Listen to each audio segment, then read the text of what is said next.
zone. I feel like I'm alone. I feel like I'm unknown to the world that's full of clones. My originality's focused on principalities broken. I'm loaning my heart and soul to the game that's scared to pay it back. And failure is a motherfucker. The strength to go on and believing in another sucker who don't see the vision in you. So you gotta work harder times two. Gotta make it do what it do with the limited sources you have. Your dream is still a find that motivation in you. And Yo again. You know what today is. If you don't know, you about to find out. It's Gentleman's Talk Wednesday. Happy Gentleman's Talk Wednesday, everybody. It's a beautiful Gentleman's Talk Wednesday. It never changes. It'll always remain the same. I am the one they call the CEO of FRFO. Remember, this show ain't made for kids, so it really stands fuck around and find out if you ain't been keeping up. But I am the one they call Mr. GQ. I am your friendly neighborhood DJ Micah B. I ain't gonna even lie to you, man. We got a hell of a show today. Appreciate the world of social media for continuing to add to the fuckery and the hilarity and all things entertaining because of you.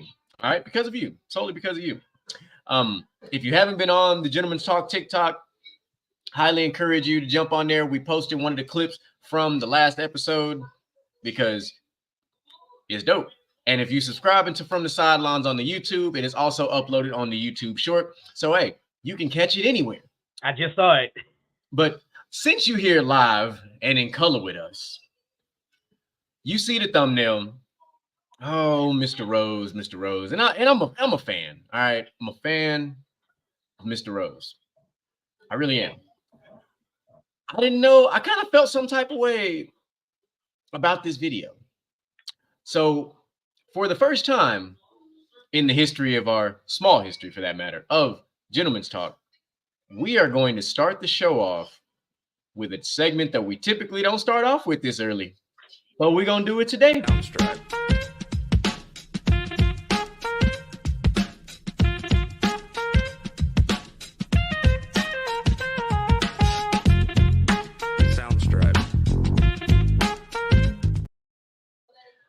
All right. Mr. Rose, man. We always talk about this, and we always talk about things that we do to continue bringing things to light and in color. And, you know, it just seems like we can never move forward truly, no matter how hard as a group, as a culture, as people, no matter how hard we try.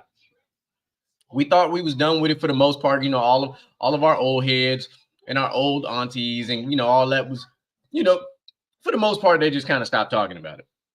You know, every now and again, it pops up on the news, you know, it triggers a couple things, you know, whatever. And then things come up and you're just like, baffled. I think that's the word of the day, is baffled. So I'm going to put this video up. I'm gonna just, we're gonna watch accordingly. Once this video ends, DJ Micah B, by all means, just your initial thoughts, and I will follow suit. The sports that are predominantly black are the ones that once you get into them, the goal is for you to feed the system and help the system make as much money as possible before you profit. Basketball and football, predominantly black sports, are the main ones with restrictions after high school. Mm-hmm. For a while, it had dress code, had salary cap, couldn't smoke weed, had a length of contracts. Like in baseball, you can sign a 10-year deal. In hockey, you can sign a 9-year deal. Can't in basketball. In tennis, in golf, in NASCAR, you can turn pro after high school. Can't in basketball and football. They're going to force us, and this is a residue of slavery. That's what it is. They're going to force you to feed and pay the system as long as possible. When you graduate from high school, there's so many players that shown you can go to the league and be successful. Kobe, KG, J.O., Daryl Dawkins, Spencer Haywood, the originator. LeBron James. T-Mac. So T-Mac. So there's evidence.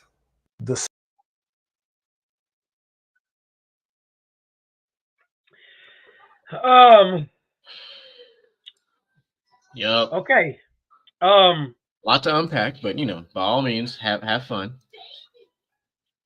I don't know where to start with this because when the video first starts, I wanted to see the approach he was going to take because I thought he was going to enlighten me on something.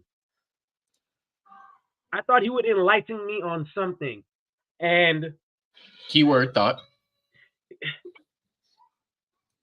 My thought got cut real quick because, okay, at one point, maybe he had a point with basketball when they were like, you're going to go to college first and play. But the other side of that is nobody told you couldn't go pro overseas for a year and then come back. Brandon Jennings did it. There's been other players that have played in the G League. Now they play in you can get drafted. You can go to the G League and you get paid for playing in the G League. As far as football goes, is it dominated by predominantly black players? Yes, but you're not going to sit here and tell me that in football it has something to do with trying to make them feed the system. Right. So a couple of months back, we had the conversation about maybe running backs should be allowed to come out of college after 2 years instead of having to wait 3 years. Whereas because they touch the ball the most and they get hit the most. So their careers are relatively shorter. All for that. So I bring up this aspect to say, bruh, no 18-year-old kid is coming out of high school to play against grown men in NFL. This ain't basketball. Absolutely not. Most people coming out of high school at a lot of positions are slower than linemen. A lot of linebackers are slower than the linemen in the NFL. Like you're going to come out of high school. LeBron is one of the rare cases when he came out of high school with a grown man's ass body, bro. LeBron came out of high school weighing 255. I mean, 225. 225. It's ridiculous. Most of these guys go to college as receivers and corners and things like that, and they probably weigh 145, 155, 165, which a skill position like corner, maybe you'd be okay. But anything other than defensive back or receiver, you're going to be in trouble with an 18-year-old body. I don't give a damn what anybody got to say. I don't care. No running back is coming out of high school at 18 wants to get hit by a linebacker or a lineman on the NFL level. The game of football moves so much faster on every level, too fast, and it's too physical. You go from having people, linemen in high school, 195, 200, 215, to 315-pound grown-ass men that can run a 5-second 40. Like, it's stupid. It's so, no. I don't think there's any kind of system involved in this that he's talking about, particularly especially when it comes to football. Basketball, yeah, there might be a couple of people that come out and they're ready to play in the NBA. But what history shows us, most of the people that came out of high school ready to play don't become stars. They don't fare well in the NBA. There has been more butts, essentially, than there is people that turn into superstars coming straight out of high school. Don't let the era of Kobe, Garnett, T-Mac, Bron, who am I missing here? Dwight Howard. Those guys came straight out of high school and eventually became stars. T-Mac taking the longer road to becoming a star out of all them people because he had to play in the shadow of his cousin Vince Carter, who went to college. So for every T-Mac, there's a Sebastian Telfair. We didn't name Stoudemire. Amari Stoudemire too, right? So for every T-Mac, there's a Sebastian Telfair.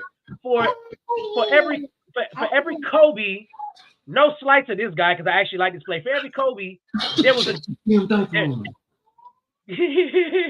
For every Kobe, there was a J.R. Smith. For every Stoudemire and Dwight Howard, there was a Kwame Brown. Like, Not Kwame Brown. I don't think he. Now, is it true that in predominantly black sports in America, yes, they have to go through an extra year or so before they make it there. But there's other options out here for you to go make money right out of the rip. So no, Yeah. I disagree with Jalen. You don't have to wait to go to the NBA to make money. Nobody ever told you that. Especially nowadays with the NIL and everything else. Like you can make money before you go pro, but you hit the nail on the head. Like, okay, then go overseas. And then to his point that you could come out of high school and sign a 10-year. Ain't no damn baseball player sign no 10-year contract out of high school, bro. Nah, fam, you got to go through the arbitration period. Then he want to talk about just you can't sign baseball. You got the 10-year contract. Am I mistaken, or did Patrick Mahomes just sign like an 8-year contract or a 9-year contract with Kansas City? Well, his was a combination of 2 contracts, but like it wasn't an outright 10 years. So, like he was. How about didn't Magic sign a long-term contract? Yeah, when Mahomes signed his deal, he had 3 years remaining, and then he signed a 5-year extension on top of that. Yep. Which is how that kind of panned out. So then you have the Magic Johnson. Oh, let's not forget the on the wall of shame for dumbass millionaires, there exists this guy, Scottie Pippen, and in more ways than one, he epitomized the dumbass millionaire. For one, the whole thing with Michael Jordan, and for two, didn't Scottie sign like a 9-year contract, an 8 or 9-year contract with the Chicago Bulls because he wanted to secure his family? Something like possible, but nobody wants to do it anymore because of the whole Scottie Pippen thing. Not to mention, you also got your wife took by your teammate son. Well, yeah. So, I mean, some of the things that he said is ridiculous, and the whole thing with slavery, I don't see it. Matter of fact, I don't think anybody sees that shit besides him. Let me ask this question. Since I'm gonna start from where you ended. I'm gonna start with the whole slavery part of it in the process. What fucking industry can you go into as a broke ass kid and obtain generational wealth and it be considered slavery? Nothing. Okay, so I can go be a broke ass college student who all of a sudden goes pro, and I'm making $5, $10, $15 million, but that's considered slavery? My guy, my gal, I'm getting paid millions of dollars to play a sport, something that most of us nowadays as adults do for recreational purposes only. And I'm making generational life-changing money. Somebody got slavery all the way fucked up. The only slavery in sports is the good old boys club. If that's the case, can I sign my contract too? Then shit. What? Because no. So continuing this trend of going backwards, right? So he talked about the baseball MLB 10-year contract.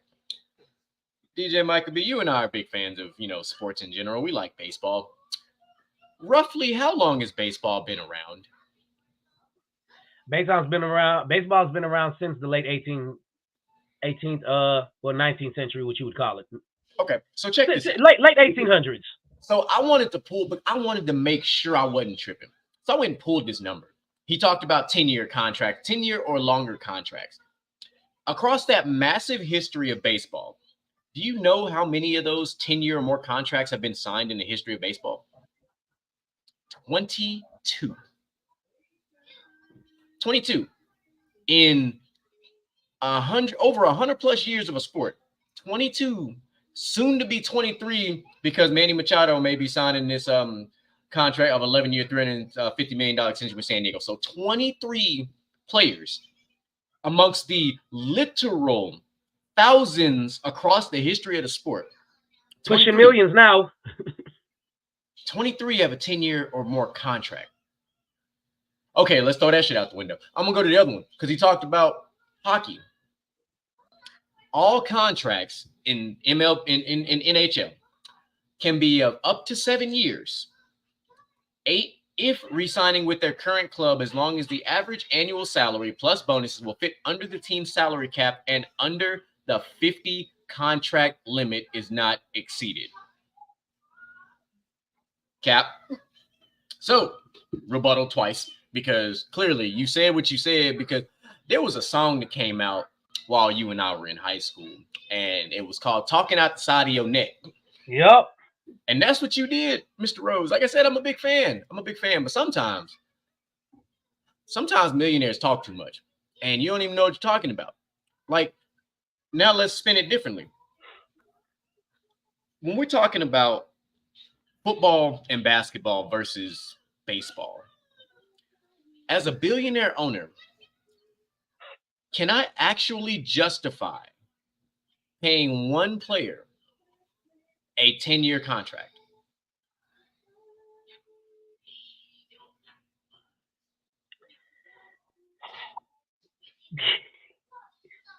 I'm asking a dead-ass serious question. Let's start with the NBA. Take every single all-time great. Mind you, we're going to have this conversation objectively without recency bias or knowing what we know. But let's just say, for the sake of this, let's start with Michael Jordan. Let's just start with him. Gets drafted. It has a rough go at it first couple years. All of a sudden, the Bulls get their first three-peat. Let's just say right after that last championship in their first three-peat, his contract comes up for an extension. Are you signing him to a 10-year contract? Absolutely not. Okay, so I'm going to take Michael Jordan, set him off to the side. Let's go to two more iconic players who were playing right before him. Let's go to Magic and Bird. Two players who played for two of the most storied franchises in the history of basketball back in the 80s. Magic Johnson comes in, goes to the finals, very first year, balls the hell out, rookie of the year, Larry Bird. After Magic wins in the finals, you signing him to an extension? When the Showtime Lakers really start getting ready to hit their peak, are you signing Magic Johnson to a 10-year contract? Now, granted, Mr. Bus might be the only person that would do some shit like that. Well, they did give Magic a big contract. I think Magic signed like a 10-year contract at one point. They did give him a big contract. And then you remember Stephen A. Smith on ESPN was like, well, Magic got part ownership with that contract. Doesn't freaking matter. It's doable because Magic actually did it. I don't see back then it was doable. It's not doable in 2023 because of the way the salary cap is structured. And if you're trying to tell me that the salary cap, quote unquote, is a way of hindering predominantly black sports and all this, that, and the third, first of all, last time I checked, baseball, they agreed to have no salary cap. It's negotiated in the CBA. So, and you know what's funny about that? We've been watching baseball for a hot minute. There was a point in time when, I know you probably remember this story. There was a story that came out when there was Alex Rodriguez, Derek Jeter, and one other player for the Yankees. Like, all three of their salaries combined was worth more than the Houston Astros as a team. That was a real thing. This was like the early 2000s when this shit was a thing. That's Alex Rodriguez, Derek Jeter, and I want to say Mariano Rivera. It was Mariano Rivera. Okay, yeah. So we remember this, right? Is that the case in 2023? Oh no, hell no. So hell no.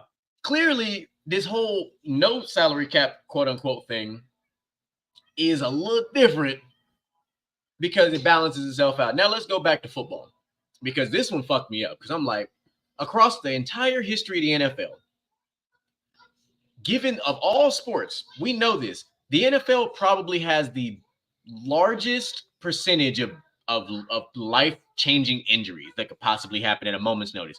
I was waiting for you to get done so I could bring this up, but go ahead. Who am I paying a 10-year contract to? I'm not paying a quarterback that, because what? All right, cool. Let me pay. Okay, let's go a prime example. We're gonna use the 2000s to now, just because I want to do that. let's just say for the sake of discussion, I paid Ben Roethlisberger a 10-year contract after he won that Super Bowl with that loaded roster, and he did what he was supposed to do. I'm not knocking Big Ben. I'm just using it for the sake of discussion. The first one or the second one? The second one. We'll exclude the first one. We'll say because he actually played a much more predominant role in the second one. But let's say I paid him a 10-year contract. What happened the last couple of years of Big Ben's career? The second one they won in, was it 2008? Something like that, yeah. I cannot remember the year. No. But No, yeah. Because they went back to the Super Bowl because they lost in 2010 to Green Bay. Green Bay. Okay, so yeah. Because we're talking about the Cardinals Super Bowl. So for the sake of that argument, that Super Bowl that might have been 2009. That Super Bowl still pissing me the fuck off. So from 2009 to 2019. Hell no. Oh my God. Ben started breaking down like 2015. Okay. So there's that one, right? All right.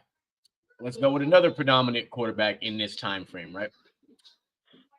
I'm trying to exclude utilizing like Tom Brady and Peyton Manning. I don't want to use those guys because there's a legitimate discussion to be made. Well, okay. But how about this then? If we want to bring Peyton Manning, here's the flip side of that. Peyton Manning won his first Super Bowl in, what was that, 06? 06 or 07? Somewhere in that area. 10 years would have been 2017. During that tenure is when he had the neck problem. He had the neck fusion surgery. Yeah. What if he would have never came back the same after the neck fusion surgery? What if he could never play football again? You're right. So realistically, and it's funny how this works out. I think the only predominant quarterback, justifiably so, that you could have paid a 10-year contract to and actually benefited return on investment would have been if you paid Tom Brady after the 2007 season, after they lost that Super Bowl. Because I got one for you. You got 3 more Super Bowls out of that time frame. 3, damn near 4. I got one person for you. I'm gonna name, and his record itself doesn't, because he never won a Super Bowl. But for the most part of his career, he was never really injured. And you would have been okay giving him a 10-year contract had they finally had some good-ass coaching down in San Diego, and that's Phillip Rivers. Phillip Rivers might be the only other justifiable one because he played every year. I can buy that. He played injured a lot. But that's the thing. Like we're going through and we're naming some of the all-time greats in these sports, and it's like, can we? Because I'm telling you right now, there ain't a single motherfucking running back you finna pay a 10-year contract to. The only person I can, like, in NFL history, I'd be like, you could have gave this man a 10-year contract and be 100% okay. Maybe 2 of them.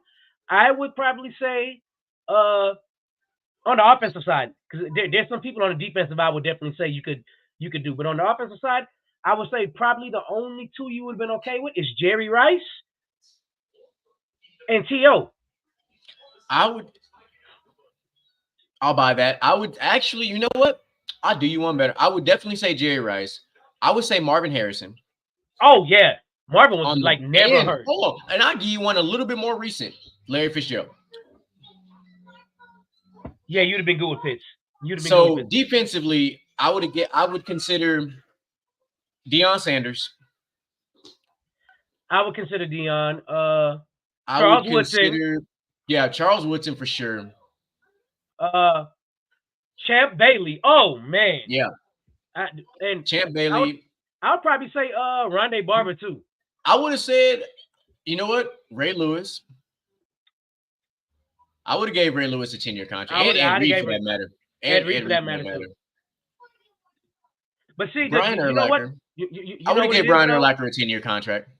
If he wants to say in predominantly black sports, you got to play out your rookie contract before you can actually make it big, and in football it's 4 to 5 years, then I'm okay with that. You would have had more to stand on. But the way he said it, he made it sound like I'm coming into the pros, give me a 10-year contract. Because no sport lets you come into the pros and you get a 10-year contract. You play out your rookie contract in every sport. Yeah. And that's so what killed me about that is just listening to him, and I'm like, why do we have to continue to come back to color? Because you're trying to say now, and now we're gonna bring it back full circle, because he said it's being controlled by college sports, by by the G leagues and all this other stuff. I'm like, it's maximum exposure. Because Bruh. listen, Preach. let's just, you know what? Let's play this game. Let's just go back to the NBA now. Let's say they never got rid of the come out of high school to the pros rule. You imagine what would have happened to a guy like Zion if he came out of high school instead of went to Duke and played in college? Look at his injury history now. The fuck you think would have happened if he came to the NBA without his man body? Bruh, here's a better question for us to answer real quick. I'm gonna just take it to football. In the past 10 years, name me one NFL player you think could have came out of high school and played in the NFL. None. Straight out of high school. None. Now, None. Name me one NBA player you think could have came straight out of high school and played in the NBA in the past 10 years. In the past 10 years. LaMelo couldn't do it. Zion couldn't do it because Zion would have been injured. That's tough. Think about this. For the past, I'm thinking about, because even if you think about the All-Star teams and the All-NBA teams for the past 10 years, name me a rookie that made the All-NBA team in the past 10 years. Name me a rookie that would have been okay. Like, name me anybody you think that would have made the All-Rookie team coming straight out of high school. Because a lot of the people, they go overseas and they're not that good overseas. Yeah. Until you know what? I truly think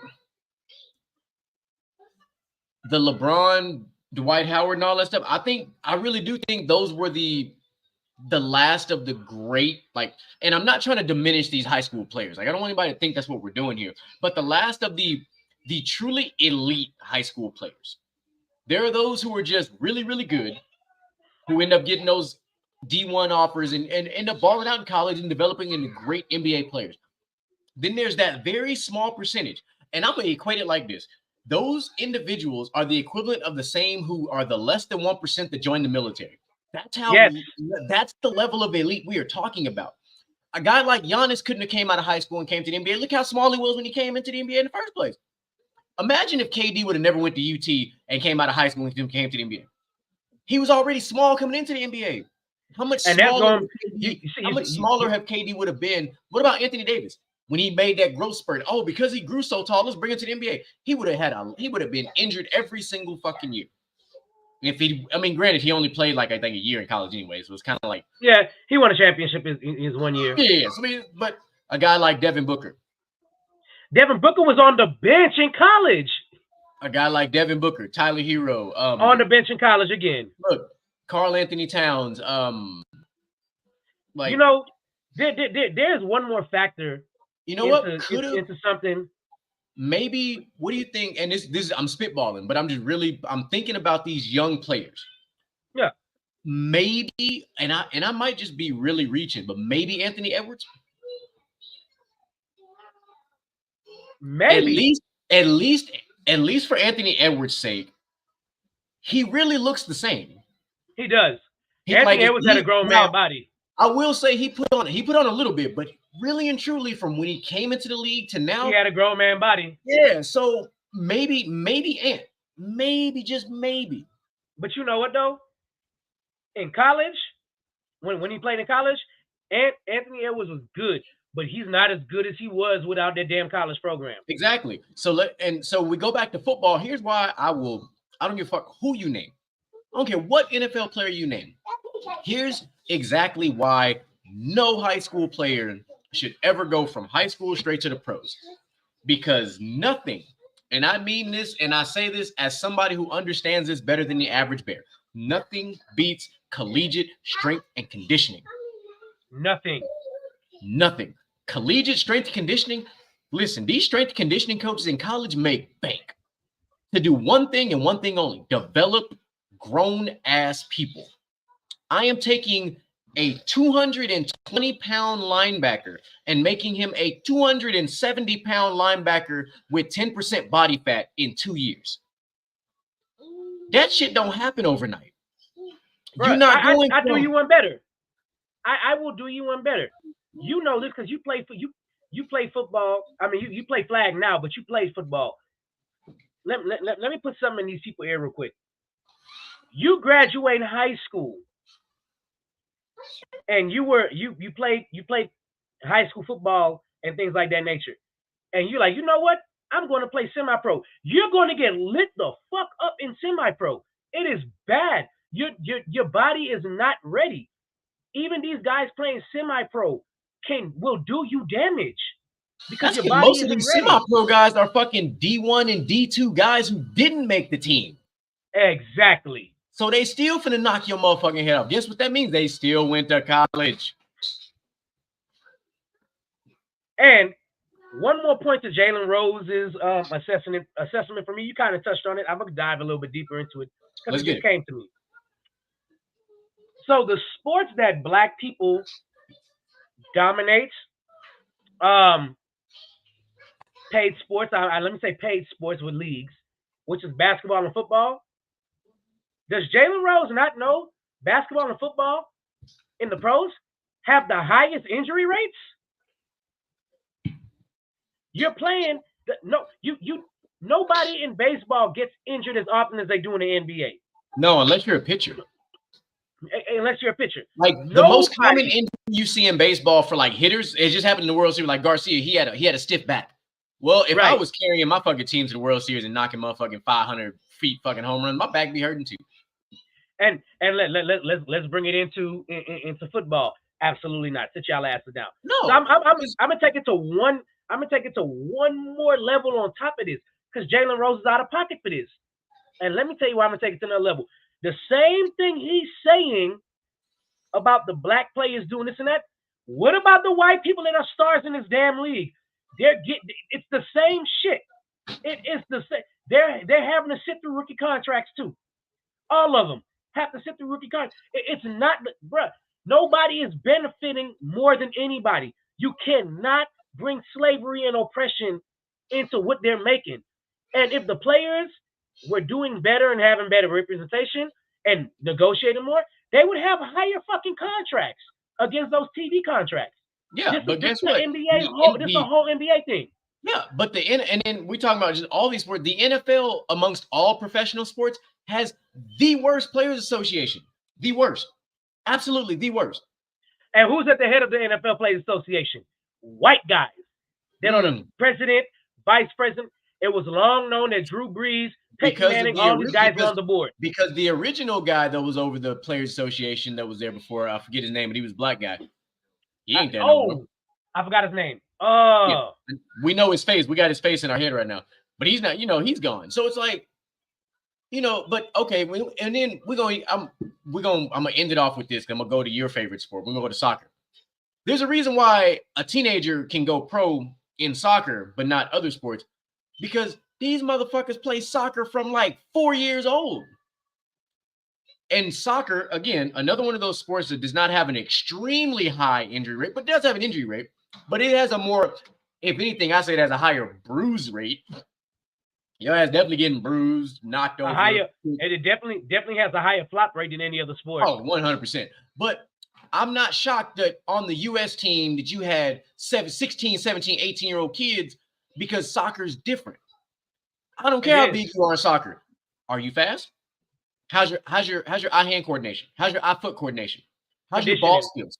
Because if you have elite skills at a game like soccer or tennis or golf, it's not as physical. And I'm not trying to diminish like soccer, but when we're talking about in relation to football and all these other sports, soccer has collisions, but there's penalties for that. In football, you're paid to hit somebody or you're paid to deliver a hit. In soccer, that's not the case entirely. Like there's a lot of contact in soccer, but you're not taught, that guy with the ball, you need to go run and put your shoulder in his chest. That is not what you're taught in soccer. Now, there are some tactics involved in the way you move your hips and, the way you put your feet out and some of them slides that turn into trips and things of that sort. But on the surface, You're not paid to collide into each other with one person with the soccer ball and the other person defending, trying to stop you from scoring. Like, you're not taught that way. You're taught to move your feet from side to side, or you're taught to stick your foot between their 2 feet, knock that ball between, and go back the other way for the overall most part. I got something for you. You're going to love this one. You know what? All you kids out there listening, you shouldn't be listening, but if you're fucking listening anyway, thank you for tuning in. You know, this is not a show for fucking kids. I just want to make sure that. But you know what? There's 2 things that Jalen Rose left out when it comes to sports. You want to make money when you're 16, 17, 18? How about you train in gymnastics and fucking track and get those sponsorships through the Olympics? And another predominantly black sport where you can make money from the time you're young until you get older. When you're 16, 17, 15, there's a reason why in boxing, even boxing is predominantly black, they're not putting you in the ring with 18, 19, 20, 21-year-olds. It's not going to look good for you because you're still a fucking kid. Please. Like, you want to make money from the time you're young, full-blown money, pick up soccer. You want to make full-blown money, pick up track and field. Pick up golf. Pick up tennis. Pick up gymnastics. Tiger Woods been banking. Swimming. Pick up fucking swimming. Pick up water polo. Pick up lacrosse. Tennis. Hell, nowadays, pick up fucking cricket or fucking pickleball at this fucking point. Ping pong too. Ping pong like a motherfucker. Oh, my bad. They don't like when we call it. We don't like when we call it ping pong. Table tennis. It's motherfucking ping pong. It's fucking ping pong to me too. All right, fuck that. Straight up. All right, that was our first and only dumbass millionaire of the day, but that was fun because it had to happen. Because Hey, you know what? Let's tone things down a little bit. I came with a crossover today. Oh yeah. Oh, yeah. Man.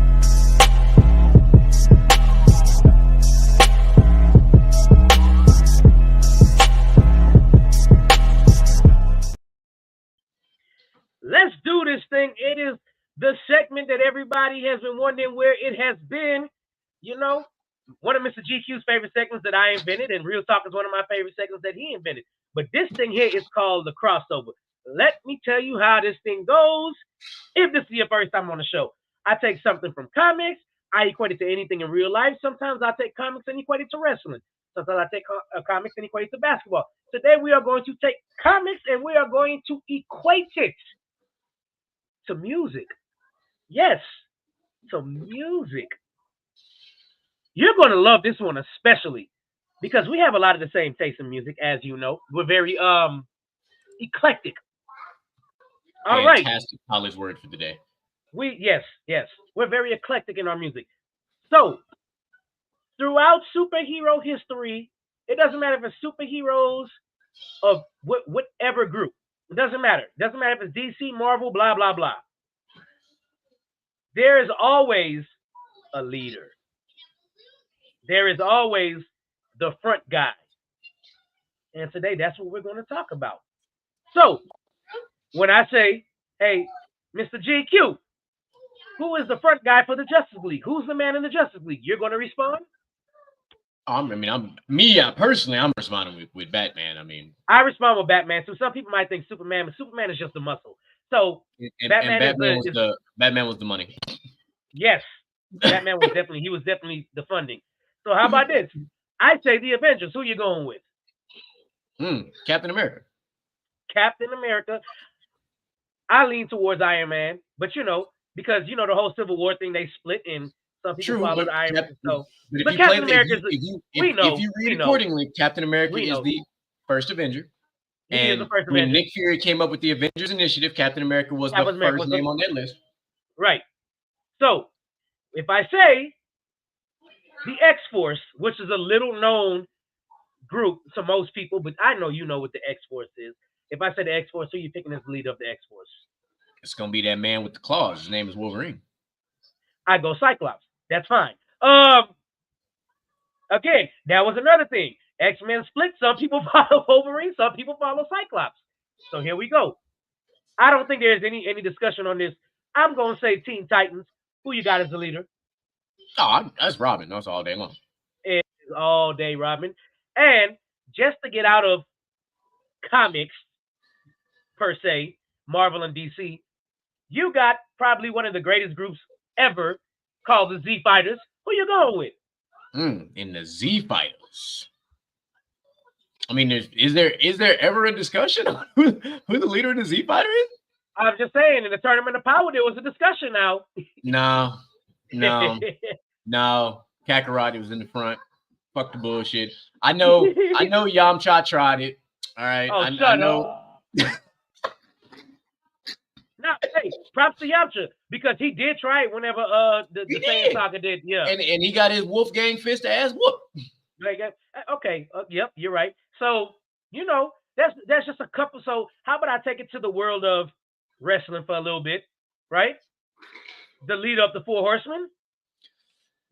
Oh, that was Rick. The leader of Evolution.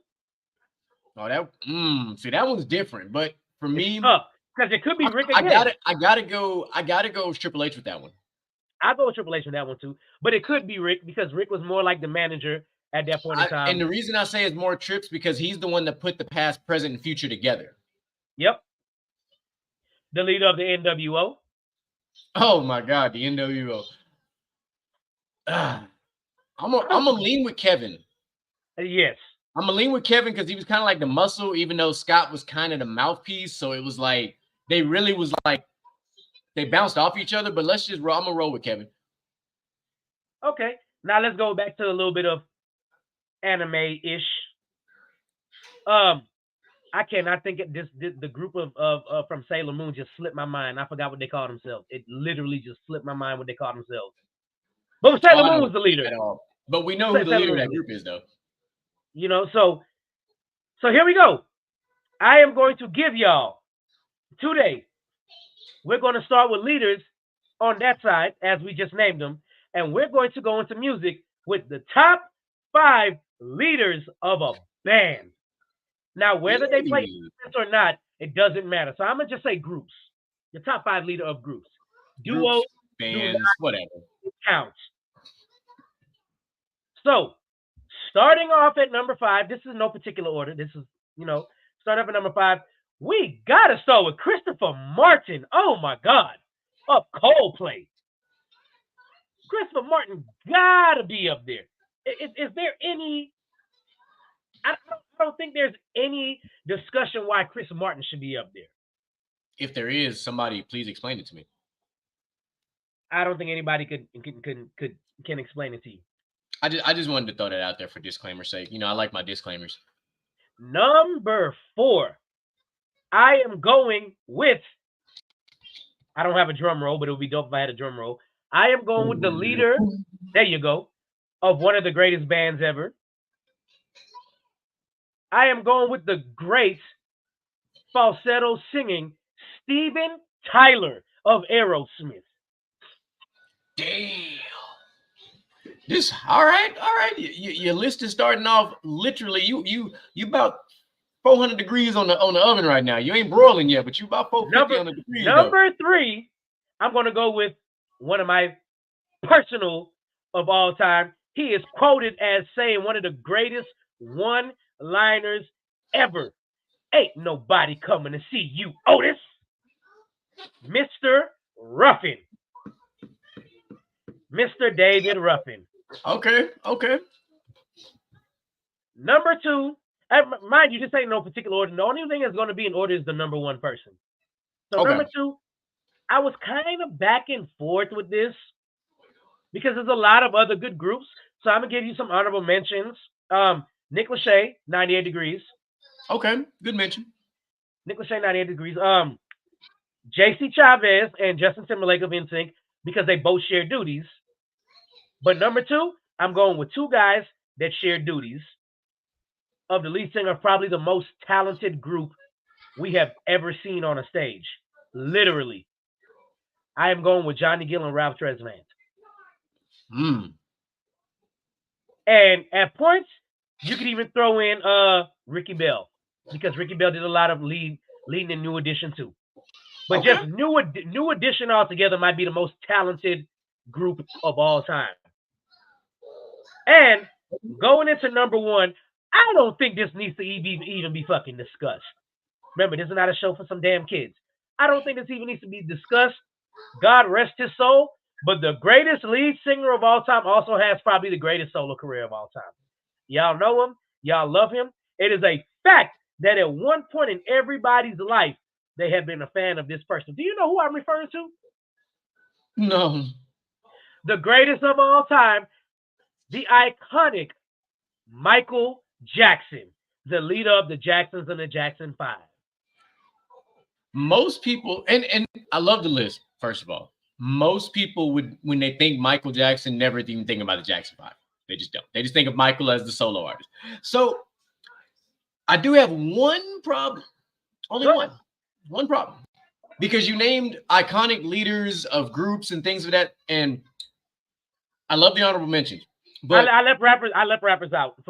This ain't even a rapper. That's what's even crazy. This ain't a rapper. But how do you leave Bono off this list? The leader of U2. That's the point.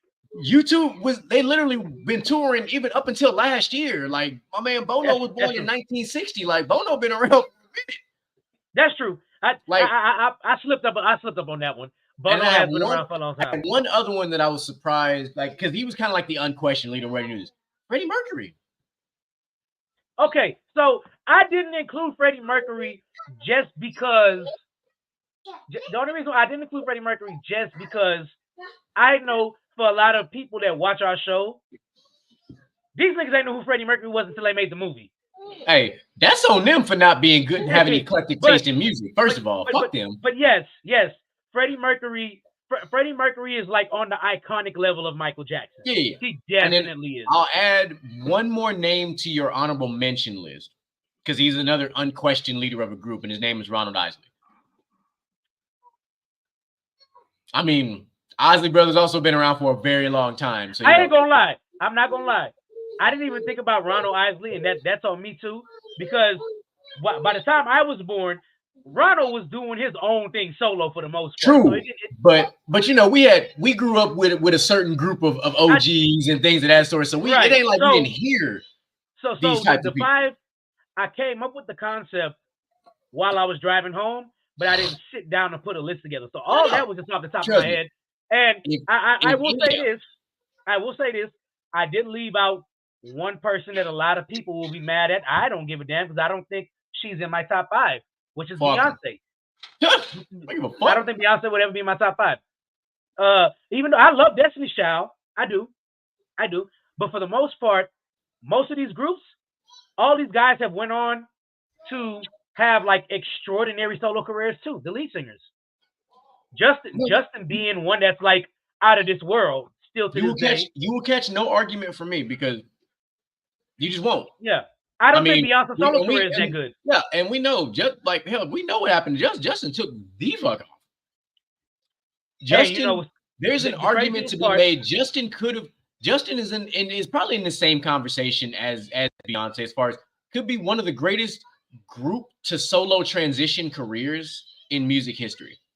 Oh yeah. And not to mention he had a better Hollywood career than fucking Beyonce, without question. He's still in movies. He's killing the animated game with trolls and everything else. Like, I got this feeling.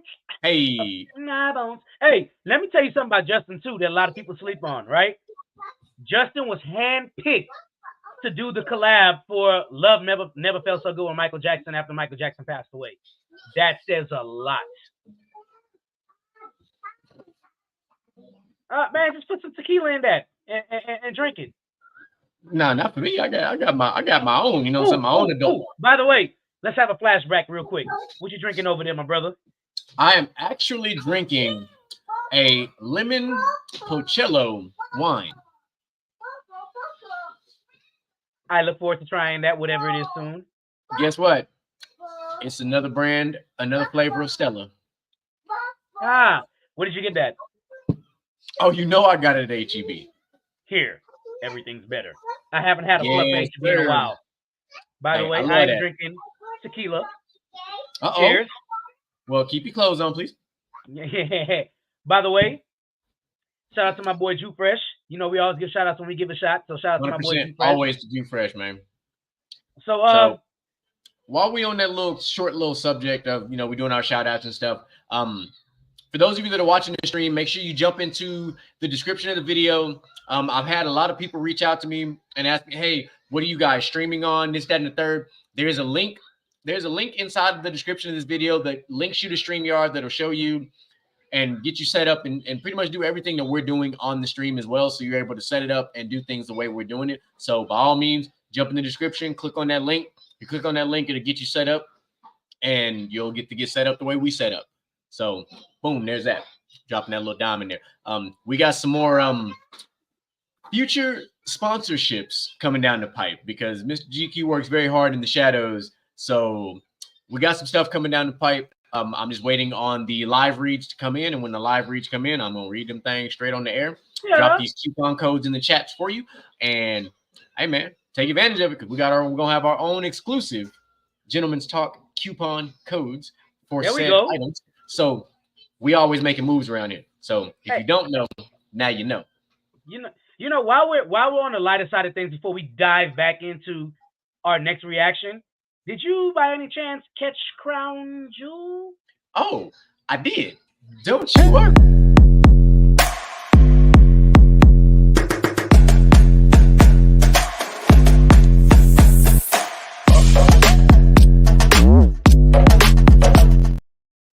I think we're getting too good at these transitions now. Hey, man, you know, if you don't know, now you know. But yes, we had 3 events. We had Crown Jewel, we had Monday Night Raw, and we have also had NXT, all of which produced mixed reviews and mixed results. But we'll start with Crown Jewel because, of course, that's where all the shit went down. Unfortunately, John Cena's continued his losing streak at pay-per-views, which is really just hinting at the fact that he's probably going back on his hiatus because now that the writer's strike is over, he's going to get back to filming and doing things. I know prior to the writer's strike, obviously the movie came out with him and Jackie Chan, phenomenal movie, but they were working on season 2 of Peacemaker and a couple of other projects that he had down the pipe. So it looks like he may be going back to Hollywood. So there's that. We had, what's the word I want to use? One of the most baffling matches in the Fatal 5-Way, because we talked about it in the pre-prediction show. It was just like Fatal 5-Ways just don't work, and boy, was we right. It proved itself right. Shit was trash. That shit was fucking straight poochies. Golly, they tried. I give them their props for trying, but I don't think there's a single combination of any 5 superstars you can put in the ring at the same time and it's gonna work. It's just too much chaos. The fact that somebody had to start in every corner and one person in the very middle, it was absolutely stupid. Yeah, which is why Elimination Chamber made so much sense, because at least everybody's in a fucking pod, except for the first 2. You got 2 in the ring and you got 4 on the outside in pods randomly coming in, which makes way more sense. Which is why I also said that Fatal 5-Way should be a Fatal 5-Way elimination and not just one person pins him, because the way they ended the match didn't make sense. No, and I mean, and all you're doing now is Rhea is just burying the entire women's division, and there's no true challenger for her at the moment. It's almost as if they're gonna build Rhea the same way that they kind of built Roman, which, I mean, cool if you're gonna go that route, but at least give her more compelling one-on-one matches. What did you think about the Raw Women's Championship? It was all right. I do like the return of. I will say I enjoyed the match. The best part of that match was Kairi Sane coming back. That was the best part of the match. I might be one of the only people, but I'm a little burnt out on Damage Control. I feel like they've run their course. Like they're not doing anything as a trio, faction, whatever we're gonna call them, that's keeping them relevant, except for the fact that they're eventually gonna have where Bayley's gonna turn. Bayley's gonna turn on Io Sky. Yeah, like it's gonna happen. So, hey, look at that. Oh my God. I was What's like, up, man, bro? Hey, he's here for the next reaction video about the bet that. Intelligence. I'm about to say which reaction video. We got a couple of them lined up. So yeah. Yeah, I had For those of y'all that don't know, that's my boy Rod. Go back. Back in the time. Back in the time, bro. Oh man, what's good? What's good, Rod? Go Oh, and we lost him. We had him and we lost him. We had him and we lost him. Okay. He'll be back. But at the same time, like I said, it's time. And it looks like probably somewhere around Survivor Series is probably when it's going to happen, because speaking of Survivor Series, I mean, well, we'll get to that in a minute. I also was not a big fan of the main event itself. I really didn't care for it. Like I just didn't. I didn't care for LA Knight versus Roman. There wasn't a lot to it. I was excited. I was excited for it. The only thing I hate about LA Knight versus Roman is that you had to use Jimmy for Roman to win, because LA Knight absolutely beat the dog shit out of Roman. Like for a while I was like, oh, they're going to eventually give a straight up win to Roman, and he's going to have some kind of miraculous comeback, and that's not what happened. What happened was Jimmy had to interfere for Roman to win. At some point, that shit gets very old. Yeah, but that's right now becoming the formula, and somehow, some way, at some point, it's gonna backfire. The best match to me was Sami Zayn's match. It was the only complete match. That match was fire. Like, that match was hard hitting. It was fire. It was very back and forth. I absolutely hated the Rey Mysterio match. Joseph was over the fucking moon because Logan Paul won. I was like, that's trash. Okay. Here's the only way I'll be okay with that match is if you're going to tell me now that Logan Paul is going to become a full-timer. That's what I told him. But I said Logan Paul's not going to be a full-time wrestler. Yeah, but him just winning it just to win it, I don't like it. Unless what's going to happen finally is that now that he won it, he's going to eventually drop it to Ricochet. Because they've kind of had that feud kind of going back and forth because, he likes to keep talking about Ricochet's girlfriend and all this other shit. Maybe that's Don't we all? Don't we all? I mean, hey, she can call my name on the microphone anytime. I'm just saying. Ash is not opposed to it. Oh, we know. So, I mean, like I said, outside of that, I mean, all in all, I gave, and me and one of my people was talking about this, I gave Crown Jewel a solid 5. Like, I gave it a 5. I gave it a C. Yeah. The only reason why I gave it a C is because Sami Zayn and good Lord, JD McDonough. The fact that the best match was at the beginning of the show on the floor says a lot. The best match at the beginning of the show. Yeah. And it was very good. It was a very compelling match. JD McDonough is going to be a very good addition to Judgment Day. 100%. And he is arrived. There he is. There you go. Sorry, I had to switch my headphones. Oh yeah, nah, you good. You watch WWE by any chance? I haven't lately. Nothing recent. All right. Nah, you good. We in the midst of we're just going through the recap. We had a pay-per-view on Saturday. We're going through. We're about to start Monday Night Raw, and we'll hit NXT, and we're going to jump into this next fantastic reaction video. The sad part of Crown Jewel is Raw was better. Oh no, Raw was it. Raw was fire. Raw was it because it led into a championship match, which was Sami Zayn versus Seth Rollins, because Seth Rollins thanked Sami Zayn for helping him during that match, which I didn't care for that match too much at Crown Jewel. I didn't care for that match too much either. Yeah, it was dumb. I actually thought we was gonna have a cash in finally, but clearly they're gonna wait. I don't know if they're gonna wait till WrestleMania, if they're gonna wait till they're gonna time it out. I think they might do it during the Royal Rumble. That'd be interesting. But that's so cliche though. Everybody cashes in at the Rumble. Liv cashed in at the Rumble. Charlotte cashed in at the Rumble. Becky cashed in at the Rumble. Like it's so cliche. Okay, how about this? Then? Because as we all know, Survivor Series War Games, the match that Adam Pearce. Shout out to Adam Pearce. He sold the hell out of that. So shout out to Adam Pearce. He pulled his best William Regal out for that shit. So how about the match is over? The Judgment Day does the impossible. It's not the impossible. They pull off the win, and him and whatchamacallit, him and Finn Balor? Seth Rollins. Yeah. Him and Seth Rollins are the last to win, and he cashes in at Survivor Series. That wouldn't be bad. That'd be a different way of going about it, because nobody's ever cashed in during the War Games. I mean, right.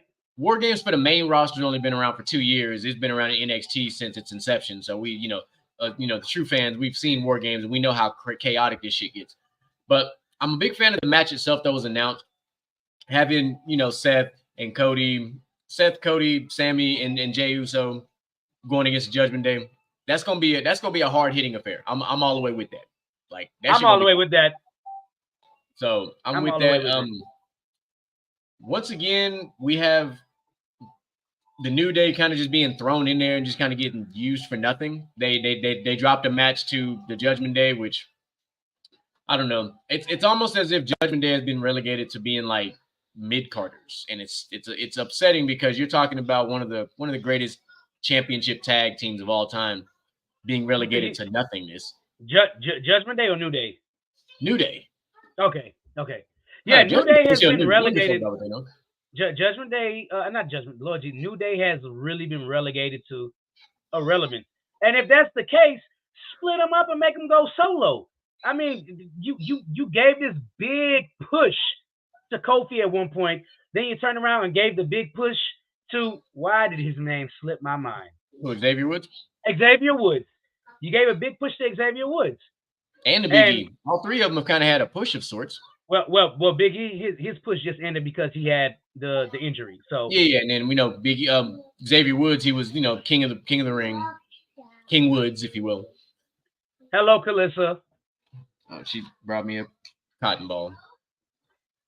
But you know what? I liked Raw. Raw was pretty incredible. But let's talk about the best show in the past week, which is NXT. NXT was absolutely sensational. We still got this whole story I'm following going it now.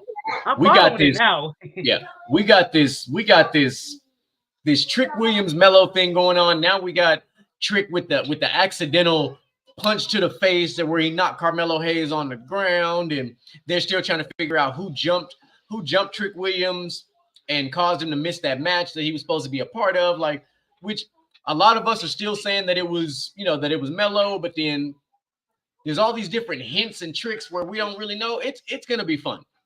Shout out to Triple H and Shawn Michaels for running it back one time, because this was the Triple H and Shawn Michaels thing. I don't know if they're going to play it as Carmelo did it or not, but even if they don't, if they don't play it like that, it's going to be an epic twist. Because 100%. As you can see, the end of NXT, when Trick and Mello was in the ring, everybody saw what happened. I forgot the guy's name that came out. It was very irrelevant. He sucked to me, whatever. Well, we saw the champ. We saw Dragunov get jumped again by. I say jumped again. He got sneak attacked. There we go. That's what I'm looking for. Sorry about Baron Corbin. We saw that shit go down. I love Baron Corbin in NXT. He's relevant. I'm a big fan of it. I'm a big fan. A very good job. If they wouldn't have fired Dolph Ziggler was doing a damn good job down there. Ali was doing a damn good job down there. But whatever. That's neither here nor there. I still don't agree with Dolph Ziggler getting fired. No. We also had on the Spirit Squad. We've had the continuation of the push ever since Becky Lynch and Tiffany Stratton got into their title match. Now Tiffany Stratton is the Iron Survivor Challenge qualifying match winner. So her push is starting to look like it's elevated, which is good. We had a phenomenal hard-hitting match between Braun Breaker and Von Wagner. Holy shit. Braun Breaker put on a whole ass. The spear he delivered in that match was very prime Goldberg. I'm talking about shoulder to the solar plexus, folded that man like it was a thing of beauty if you have not seen the video. But that was a hard-hitting match because Von Wagner put that man Breaker through a table at the end of the match because he was so pissed off. Like, it was just a fantastic fucking match. How about this? As we all know now from Raw, I think it was on Raw, The Miz, it is Raw. The Miz will be facing Gunther for the Intercontinental Championship. I don't think The Miz is going to win the match, but I know a lot of these guys are opting to stay in NXT to make it the third brand, but can you imagine if Braun Breaker jumps up as a surprise entry, as a surprise entrant to challenge Gunther for his IC championship and wins, and that will be his push into the main roster? That wouldn't be a shock. Whether him or Carmelo Hayes, either one wouldn't be a shock. Braun should definitely be pushed up to the main roster before Carmelo, just because Braun's been there a little bit longer, but Braun's almost to a point where he's, I don't want to use the word overstayed his welcome, but he definitely needs to be on the main roster. I think they're trying to carve out room for him. Because, that's the right word though. Overstay, the right phrase. He's overstayed. Because right now the main roster is still kind of oversaturated just a little bit, so you don't want to bring him up and bury him. But I think shortly after, Seth Rollins goes on his hiatus and everything else, you're going to need to inject some new life. So why not bring in Braun Breaker? 2 years ago, we would have never said the main roster was oversaturated. Good Lord. Well, I've always said it's over because every time they called up somebody from NXT, they got fucking buried. Yeah, that's true. That is absolutely true. One of the only other matches I wanted to highlight just because one of my crushes was involved, and it was Roxanne Perez and Kehlani Jordan. They defeated Lola Vice and Electra Lopez, but you know how I feel about Roxanne Perez already. Did you see her Halloween costume? Did you see her Halloween costume? Dressing up like Freddy Krueger. That's my dog. Please invade my nightmares. I don't even have nightmares, but I will for her. You know exactly how I feel about Roxanne Perez already, bro. Love me some Roxanne Perez. I was very mad when she got eliminated out the Royal Rumble so early. I know. But you know what? Anywho, before I'm gonna start drooling if I keep talking. Drink my wine. Yeah. So that covers our fantastic NXT recap. So which one of these fantastic reaction videos do we want to get into next is the $1 million question. Let's leave the intelligent intellectual men one for last. Okay. Oh, the emotionally intellectual. Yeah, there you go. Okay. So then let's go into the vulnerable spaceman. I was a big fan of this particular one, so I was like, this is good. Paige and Rod, this is your time. This is your greatness time. Come on, bro. I texted him like, hey, come back real quick. I bet. There you go. Let me get my drink real quick. Hold on. What you drinking? Hey, you don't come on this show drinking and not tell us what you drinking. Shoot, I got this thing called Beatbox, and I know what Beatbox is. Yeah. Bro, you talking to drinkers over here, bro. It ain't nothing you can surprise us with. Because I got this thing called Mr. Jose, is what I call him. Yes, most of y'all might know him as Mr. Cuervo. It'd be like that. It'd be like that. All right, so we got Mr. Rod back in the building. So let's talk about the reaction video to men aren't given that safe space to be vulnerable without being judged, which is a big deal. Men are given that safe space in a relationship to be vulnerable and to be honest without being judged or without it being hijacked about how I made you feel about my honesty. And so what a lot of men learn to do through conditioning with dealing with women over time, even with their mothers, even with their family members, is learn to internalize this, because even if I have a legitimate gripe, I know when I tell you this, you may start to cry, you may start to flip it. And now I'm talking more about how you feel about what I said than what I actually said. And so we always talk about providing safe space for women, and that's a conversation, period, and stick that. But also for men, I think men are yelling and moving towards like, I want to be having a safe space too. Keita, what's up? I have a rebuttal to that, and I wonder if our rebuttals match. What's up? My question to that is now, because you said that you feel like the conversation goes there. Is that just what the conversation turns into, and that's how you solve a problem? Because you might say something, and then I respond, and that's how the conversation is going. Hey, I like the fact you opened up to me. I didn't like the way you said it. So can we talk like this, or can we do that? So in a small example, what I was talking about is what happened just now. right? Instead of realizing how I felt was legitimate and it was real and it was authentic and it's coming from a place of this is actually happening to me. What happened? You said, okay, but maybe it's not happening like this. Maybe it's happening like that. I gave you a different perspective. Hold on, let me finish though. I guess what I'm saying is, it is that. What happens is most, and I'm generalizations, don't quote me, but most men on an average basis probably word for word cannot out argue you or out discuss you. So what end up happening is, if you are more skillful with words, you're more skillful with twisting, semantics, or whatever, you will take control of this conversation. And this man didn't even get out what he actually wanted to get out. And now we see what happened. A couple things. Man, boy, preach. Man, there was a lot happening in that video. Yeah, he was on there on that one. Oh my God! But, who want to start? I'm gonna let our guest get us started. Go ahead and set the tempo for us there, Rod.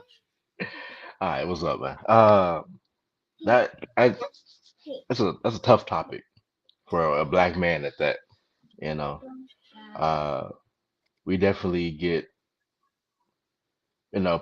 viewed as aggressive and very, if I'm telling you how I feel, either it comes out weak or too much.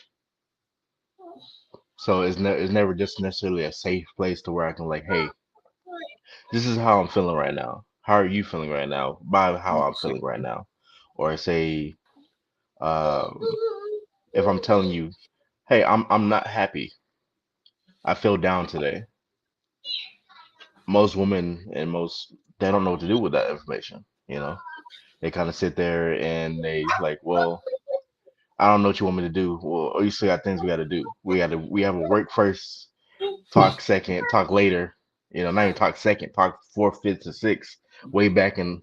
We'll worry about this next month.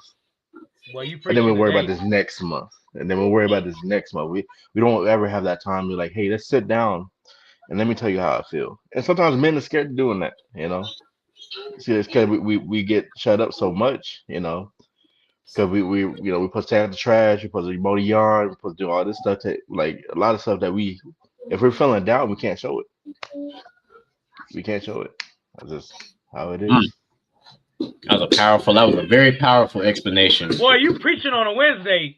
Like, you heard that? Look, didn't we talk about it last week? Wednesday is for Bible study, so we preaching. All right, we preaching from the book of man right now. I'm trying to put it out there for y'all. So, just from watching the body language of this video, right? The women didn't even want to let this man finish what he was trying to say because they were like, he was not. Let me, no. This show ain't for kids. So, fuck it if you offended by this. Listen, y'all need to shut the fuck up anyway and let this man get out what he was trying to get out. He was legitimately giving you a prime example of being vulnerable, and you were giving a prime example of exactly what happens. Because women do two things with vulnerable men. They weaponize it, and they use it as a way to opt out. And when I say opt out, it's a way for them to opt out of a relationship. Oh, he a weak man. I can't be with him. Oh, it's a wrap. Or them calculated ass women gonna weaponize it. Now, you might ask yourself, what the hell is he talking about when he says weaponize? Oh, they're gonna put that shit in the bank. They're gonna deposit that real quick. Oh, yeah, they definitely. Oh, yeah. It ain't gonna come out a month from now, 2-3 months. No, my brother. Oh, no. It's gonna come out when they need it the most. When you that one time as a man, when you get that woman backed into a corner, whoop, she gonna pull that receipt out. And pow, then it's gonna be like, oh, so that's what we're doing. We're bringing up some shit in a moment of weakness. But let me, as the man, bring up one of them times you had an anxiety attack, a panic attack, you had an emotional breakdown, you had a long day at work, you came home and the first thing you did was fucking cry in my lap and all this shit. Let me bring some shit like that. Oh, you just don't care about my feelings. You're being insensitive. Okay, so when I was being vulnerable to you and you decided to deposit that in the bank and weaponize that against me in an argument to take that blow, that fatal blow, if you will, what's the difference? You chose in that moment not to value what I was trying to tell you. What you did, you valued it, but you valued it to your own advantage. You didn't value it to what was going to help me. You said, how can I help myself from this information you just gave? This is why people don't tell secrets anymore. Secrets are weaponized. Yeah. Men, we know for a fact. Women their emotions on their sleeves. We know this for a fact. It's okay. That's just how they're built. And that's perfectly fine. No big deal. We as men do two things. We are either explosive and we let all that shit hang out, or we compartmentalize a lot. And when we compartmentalize, it's no different than when you boil in that water and you put a lid on top of that shit. Eventually that shit gonna boil over. And when it boil over, oh, we become irrational. Oh, he being an asshole. Oh, he being this. Oh, he being that. Oh, he was verbally abusive, this, that, and the third. I'm like, oh, but in all them moments when I was, doing my part, trying to be a better partner, you took all that time and you flipped that shit on me. Like you told me and explained, just like he did in the video, you just gave me a whole rant on how that shit made you feel. I don't give a fuck how that made you feel. I'm telling you how I feel, which means you should be acknowledging what I'm trying to tell you. And we need to be having a level of understanding here to where we can move forward. This is why COVID was a blessing for a lot of people, because COVID highlighted men's mental health. A lot of men was stuck in a house with nothing but their thoughts. And I'm going to tell you right now, ladies, this is the only time I'm ever going to put you on game when it comes to men. The worst thing you can ever do for a man is let that man live with his thoughts, because he going to start realizing all your bullshit and he going to chuck deuce. Because a man who is emotionally sound is one of the most dangerous things you will ever encounter, because that's the same man that's going to cut you off. The relationship is a wrap. You're going to be like, you know what? I'm out. You're right. You protect my peace. I experienced this myself. That is how I ended up coming out of a relationship during COVID, because I was with a partner that was not valuing my emotions and all these other things of that sort. And all of a sudden, COVID happened, and I was in a hotel room, and I was able to think a lot. There's the thing about isolation, right? Isolation is bad for most people, but not for men. When men get isolation, we tend to rationalize. And when we rationalize, we realize how full of shit some people really are. It's like that light bulb happens. And it's like, what the fuck was I doing for the last 6 months? I'm out this bitch. That's exactly what happens 9 times out of 9 times. Y'all preaching on a Wednesday, dog. So, DJ Michael B, what's your thoughts and feelings on this? Hold on. Go ahead, Rob. Go ahead. Hold on, Mike. So he used the analogy of a pot boiling over, So imagine a woman just filling that pot, and you're still on fire. You're still hot about it. Like I said, the time comes, you're gonna start boiling over. But till you get to that point where that water starts receding, because you just so hot to where it's gone. Now you're burning. 100%. Now you sitting in that madness. You sitting in that anger, because you never was able to let all that out. Because when you let it out, it started boiling over. It became too much. It came too much to where you're like, nah. See, I gotta bring this back in. The water's still boiling. Yeah. But it's just dwindling down to where you just start burning after that. Because at that point, you can't. We will use, and what a lot of men will use that women don't realize that we can do is exactly what you said. What we call that is controlled, weaponized emotion. We got a whole pot of water, and we're gonna use about a quarter of that to light your ass up. We're gonna put that lid back on. Mm-hmm. We're not going to use a very vulgar term. We're not gonna blow our whole load on this one argument. No, I might have a 6-shooter, but I'm only gonna use 2 shots. I still got 4 more. Yeah. But yeah, go ahead, Mike. I know y'all good? You ready? Yeah, go ahead. Yeah, boy. Whoo! Y'all done touched on everything, and it made me hot because I done heard and felt every word y'all said. You want to know the truth? This is the prime example of the relationship ain't never in trouble until the damn woman feels unfucking happy. And that's a fact.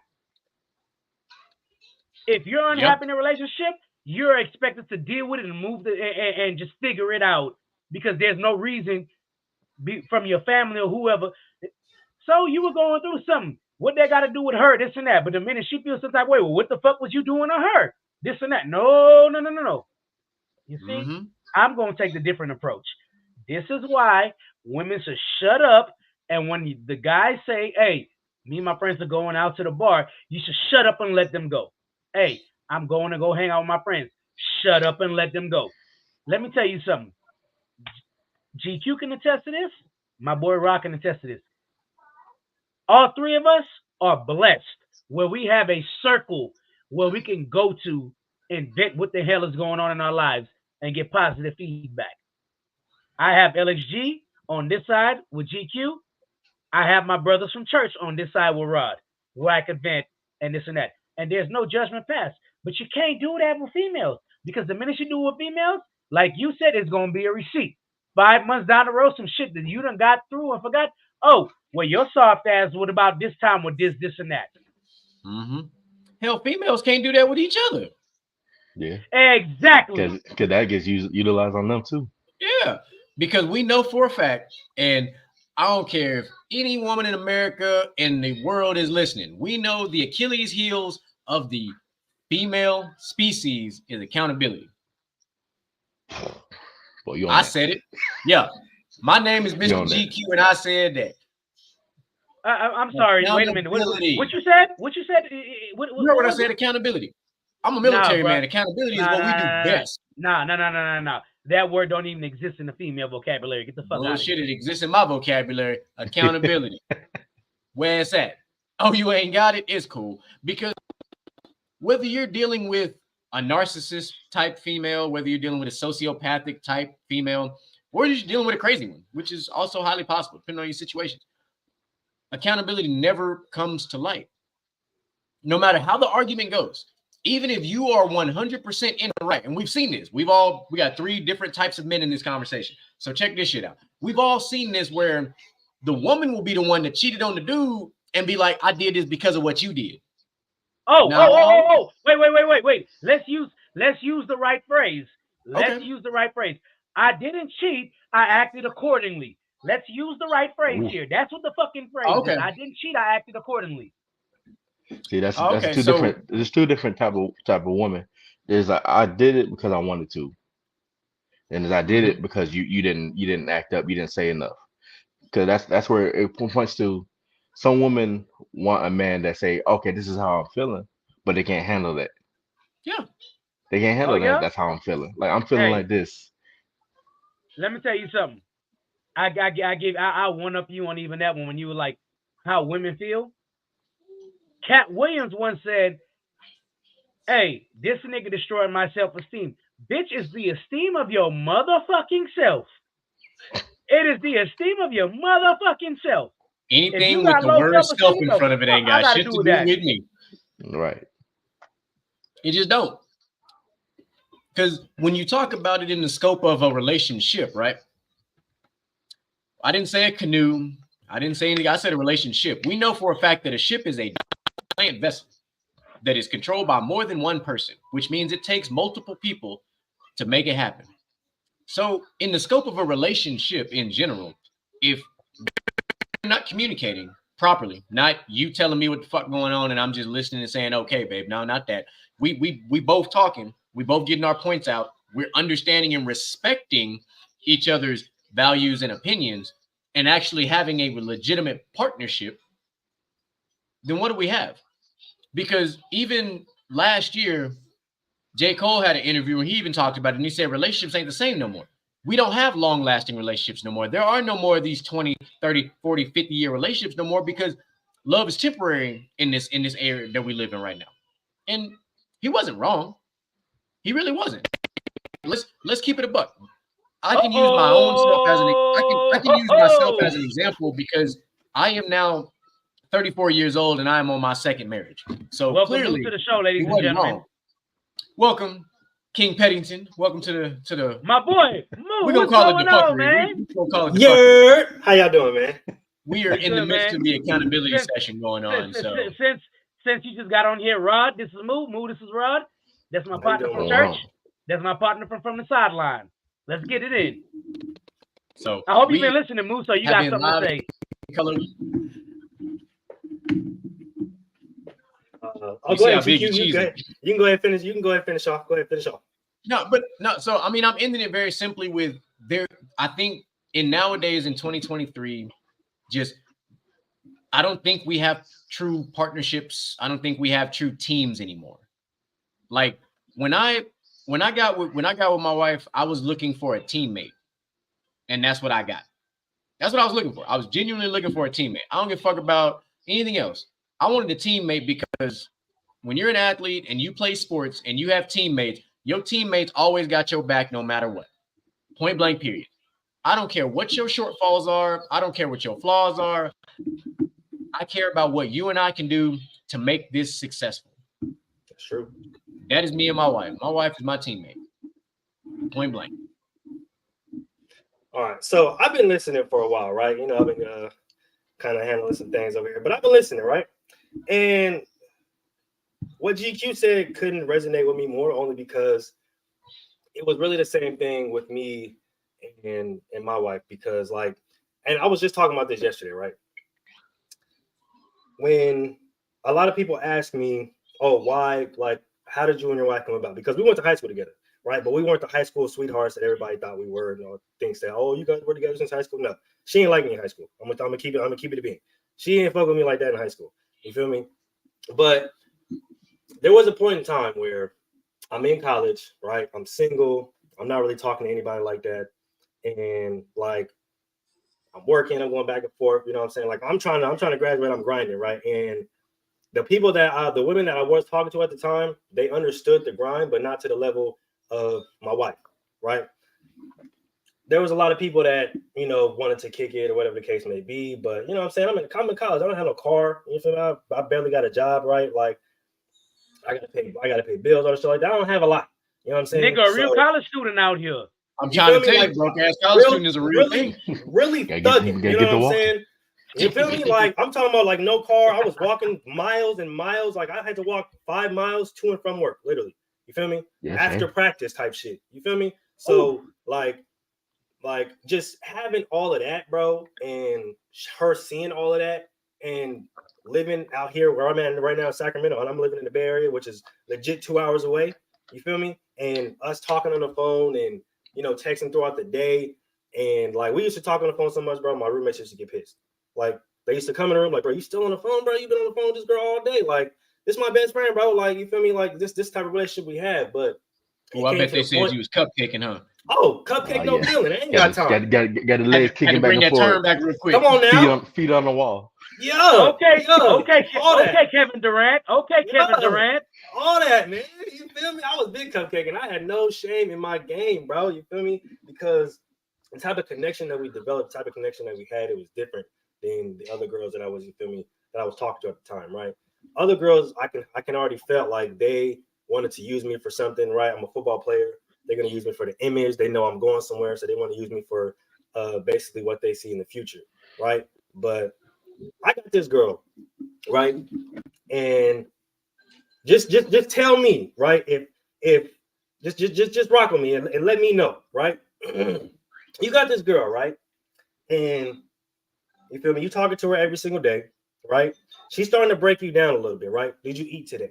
How you feeling today? What's your mental like? Right? So for me, this is a shock. Like, hold on, wait, what? It's my mental. Like, did I eat?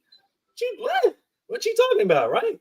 And then it gets to the point where, like, all right, I know you gotta go all the way across the bridge, right? So she know my situation. I know you gotta go across the bridge, right? You got gas money, you need toll money, right? Because you gotta pay that toll, you gotta pay that bridge toll. Oh, bet. You feel me? I'm gonna send you some money for the toll. I'm not even asking. You know what I'm saying? I'm not even hitting her like, yo, like, can you send me some? I'm not even asking. You feel me? She just sitting there like, you eat today? Like, yeah, no, I ate a little something, you feel me? So you ain't eat today. All right, bet. Well, here it is. Boom, I'm gonna send you this chicken, about go to the store, get you some food, some shit like that, right? Came to the point where a few tests behind in one of my history classes, right? I needed a crucial book, right? And she was like, "What's the book?" You know what I'm saying? I'm kind of hesitant to tell her and shit like that. You know what I'm saying? Because I'm like, nah, I'm not really trying to feel like that. Man, how much is the book? I ain't even telling, right? You look at how much the book is. Next thing you know, a week later, I got the book. She said, Passion Classic. You feel me? Not to mention, right? She was taking trips every single week from Sacramento to the Bay Area to come see me. When I had girls who was texting me, living 20, 30 minutes away, they could have pulled up any time. You feel me? She's pulling up hours away, taking off work, you feel me? Right after school type shit. You feel me? So it's like when you got somebody like that, somebody who not only looks out for you, right? But like just has your best interest at heart. It's different than somebody who you were just talking to and oh well, you know, I'm feeling this girl. It's like listen, you building not only a real partnership, but you're building a real companionship, right? And it came to the point where things flipped, and I had to do the same for her, right? And this is the reason why I always tell people like you focus on money, and don't be surprised if you get a dude that's only focused on money, right? You focus on you want a dude that can protect and provide for you, bet for sure. All right, that's cool. But don't be surprised when he's not nurturing, he don't care about you or the kids like that. You feel me? Like all he do is care about making money and protecting and providing for you. Right? Boy, you better preach out here. You know what I'm saying? And it's interesting because you hear a lot of people, they get online, they get on social media, and they complain about the man that they got, they complain about the woman that they got, only because they were looking for certain things. And I always tell people, be careful what you ask for, because whether you're religious, whether you're not, God, the universe, whoever you believe in, got a specific way of giving you what you ask for, right? Specifically, right? So you got to map that shit out. You know what I'm saying? You can't just sit up there and say, I want a protector and a provider, because that's what you're gonna get. But he's not gonna give a fuck about you. He's not gonna give a fuck about the kids. He's not gonna care about your feelings. Ain't no gonna be no in-depth conversations. None of that. You feel me? He's not gonna want to change no diapers. He ain't cleaning. He ain't helping none of that shit. You feel me? So it came to a point in time where like I didn't have a lot, but the situation flipped, and I had to do the same for her. I dropped everything and did the same for her. Right? I was supposed to be going here to college, and I'm like, yeah, no, all that could be put on the back burner because everything that she did for me, literally, is the reason why I'm here. You know what I'm saying? So without her, I wouldn't be in the situation that I'm in now, or the situation that I was in, right? Fast forward, we moved back in with mom's, right, for a few months. Literally a week, maybe 2 weeks before my birthday, we moved all the way out to Texas. She like, yeah, you want to play football? You want to go to school? This and this and that. This is when I ended up in Wichita Falls. You want to play football? You want to do this and that? Bet we there. Let's get there, right? So not only is she, you know, with me, you feel me, like the true definition of a ride or die type of person, right? But she's willing to travel with me no matter what, right? Like we rocking, no matter what, no matter where we go. Hey, I'm here. You feel me? So like that type of connection to the point where it doesn't really matter what somebody has going for them. It doesn't really matter, you know, how much money you make or you know what other people say. The connection that the connection that you built with your significant other, that trumps all at the end of the day. Because you can sit up there and be having the worst day ever or be so down bad that everybody's talking bad about you, but you got that one person that believes in you, that is going to pour into you, and that's going to give you the confidence to make you feel like you can do anything in the world. And I know for me, I know for GQ, it's like that's what we looked for in our partners. We didn't look for somebody who was just going to, take care of us and, well, she cooks and she cleans and she takes care of the kids. And that's all I want for a wife. I want a traditional woman. It's like, nah, I really don't care about none of that shit. At the end of the day, I want a partner who's going to work with me, not against me. You know what's crazy about that? GQ is one of those people too. I'm pretty sure you're one of those people too. I don't give a damn if you can't cook or clean. I can cook or clean, my nigga. Yeah, I can do both of those. Come on, now. I can do both of those. I just need somebody that's gonna hold me the hell down. Exactly. Yeah, like, are you a shitty person or not? Literally, right. Yeah. Are you a good person? You know, and like spirit, you have a good soul.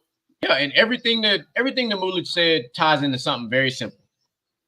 It ain't them kind of women don't exist in 2023, and if they do, it's the less than 1%. Because the women that's doing that not eating hot Cheetos and pickles every damn day. Exactly, and we know this because we watch it on social media. That's why we know this. Oh, he got to be over 6 foot. He got to be making 6 figures. He got to be. All right, remember what Moolah said. All right, you get what you asked for. Guess what? You got that 6 foot man making 6 figures. He about that money though. He ain't give a fuck about you.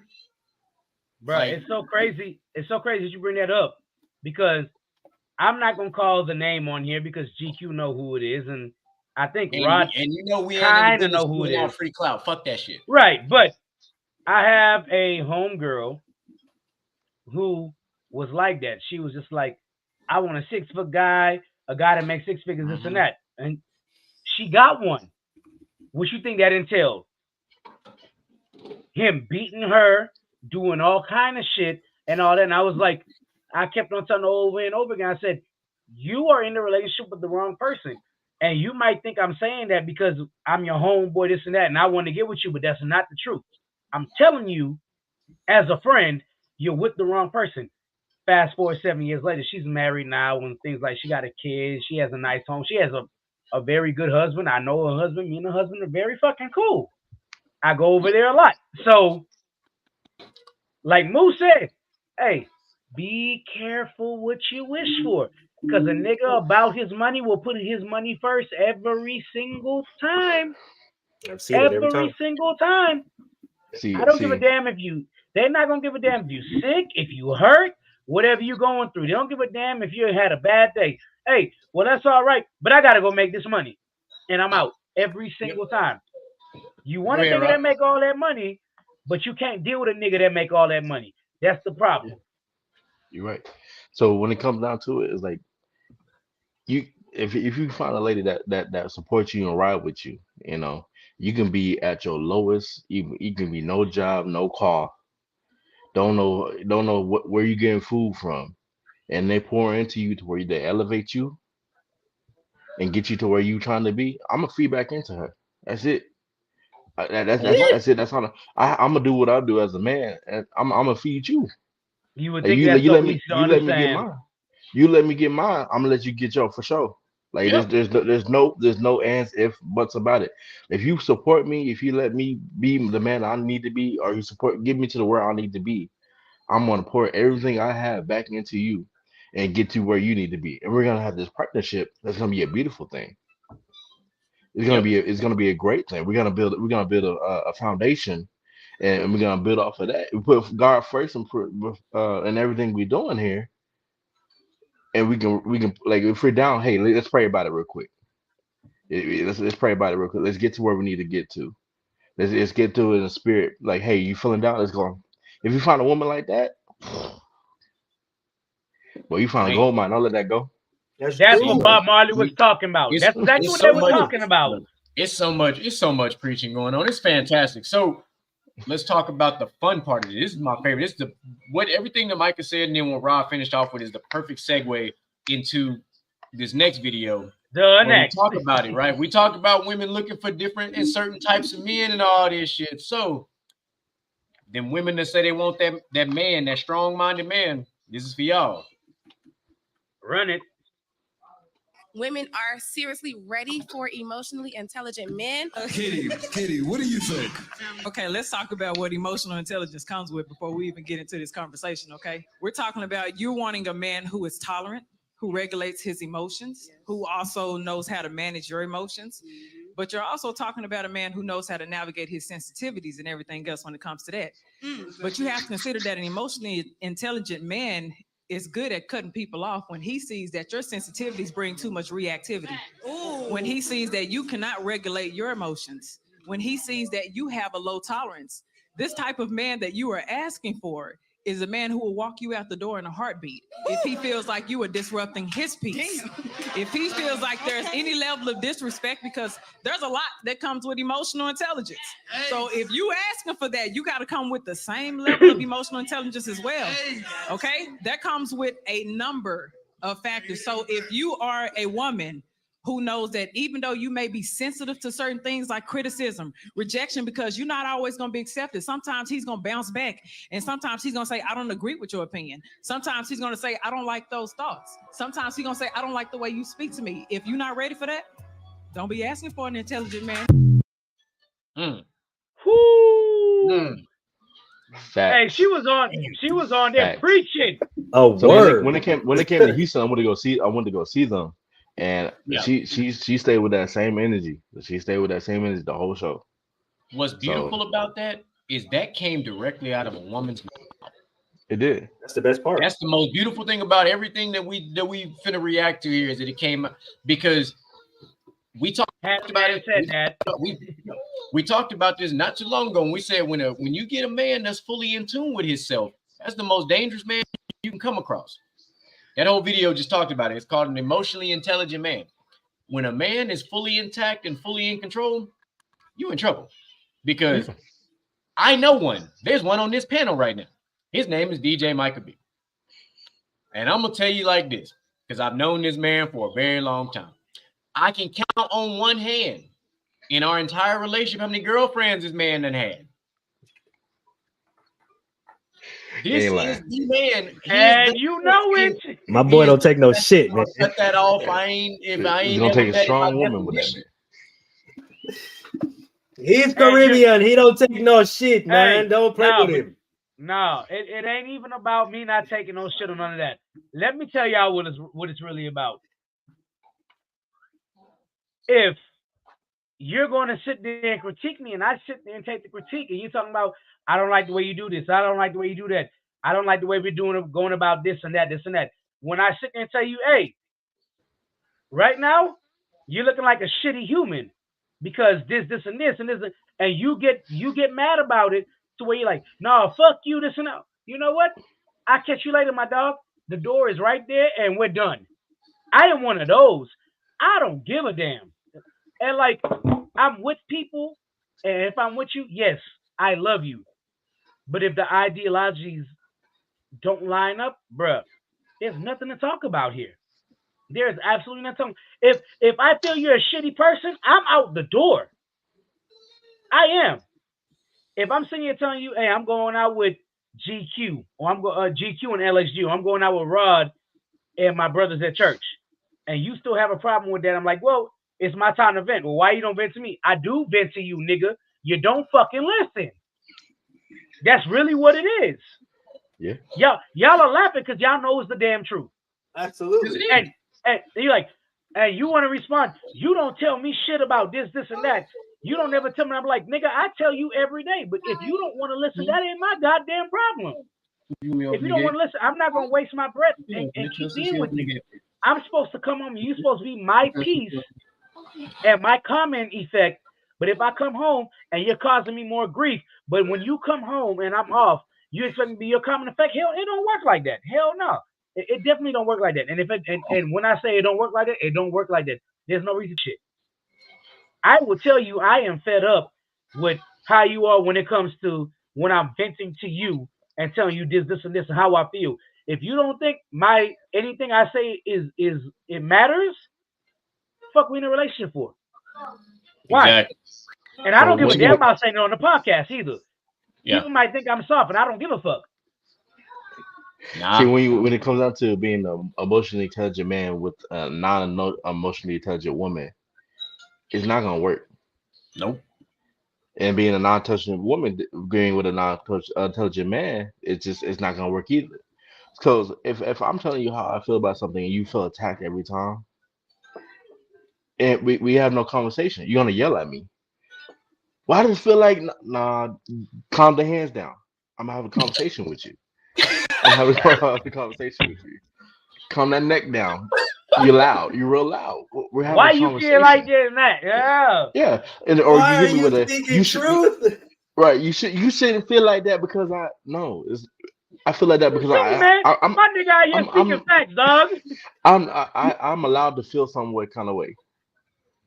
I'm allowed to feel this way because that's how I feel. Why are you telling me that I can't feel that way? Because you said it. Nah, it don't work like that. It don't work like that. If you said something I didn't like, and I tell you, hey, I don't like the way you said that, or I don't like what you say here. Like it made me feel low. It made me feel less of a man by you telling me what you said. Exactly. And they were like, well, if it makes you feel less of a man, then maybe you need no. That's it. No, that's it right there. That part right there. That part that he just said at the end, right there. Say it again. There. So you tell me like it's just baffling because like you just stand there, you talking to them. You can be at this level of conversation, and they'll take you to this one, and you trying to be right here.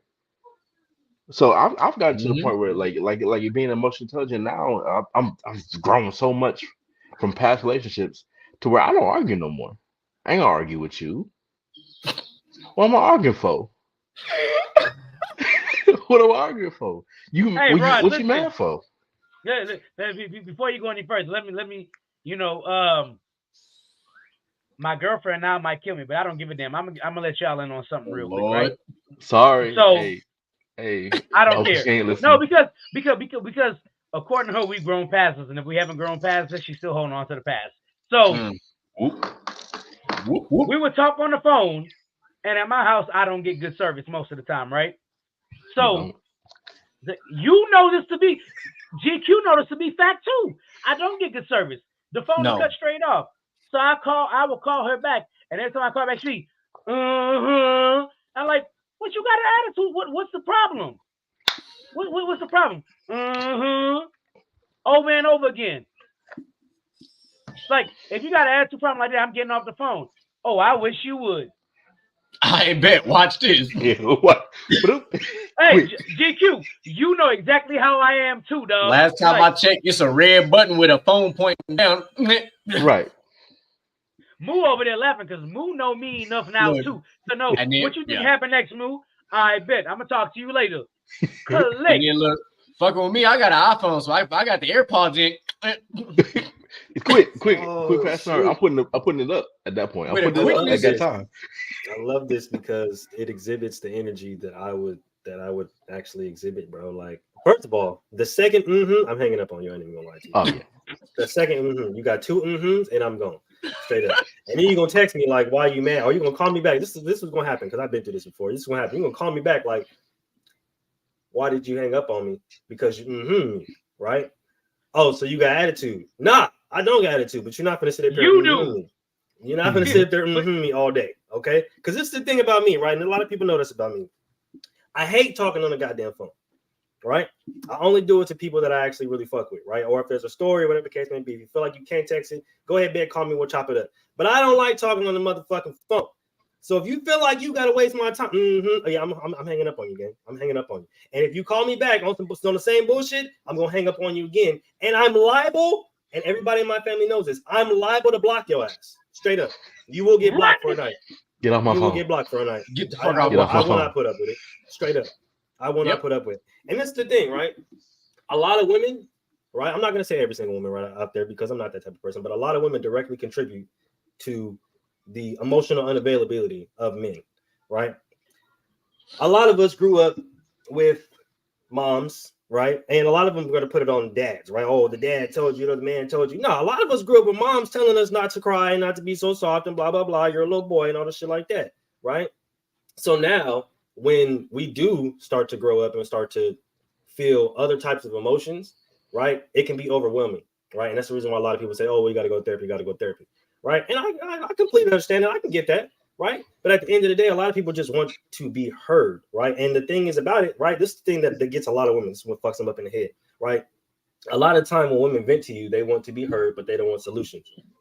Take your own advice. A lot of men just want to be heard, but they don't want to hear your fucking stupid ass solution. Boy, you better preach it here on a Wednesday. Like we really don't care. We just want to be able to get out what we're feeling on our heart. I just want you to cry on the shoulder. You feel me? Like we just want to be able to get out what's on our chest. You feel me? Without being judged or being ridiculed, right? Just like women, and without being able you to do exactly. We're in a relationship with you. Boom, right? But a lot of women directly contribute to that when they say, "Oh, well, you're soft," or "Oh, well, this." I just seen 3 videos, straight up, 3 videos on social media, right?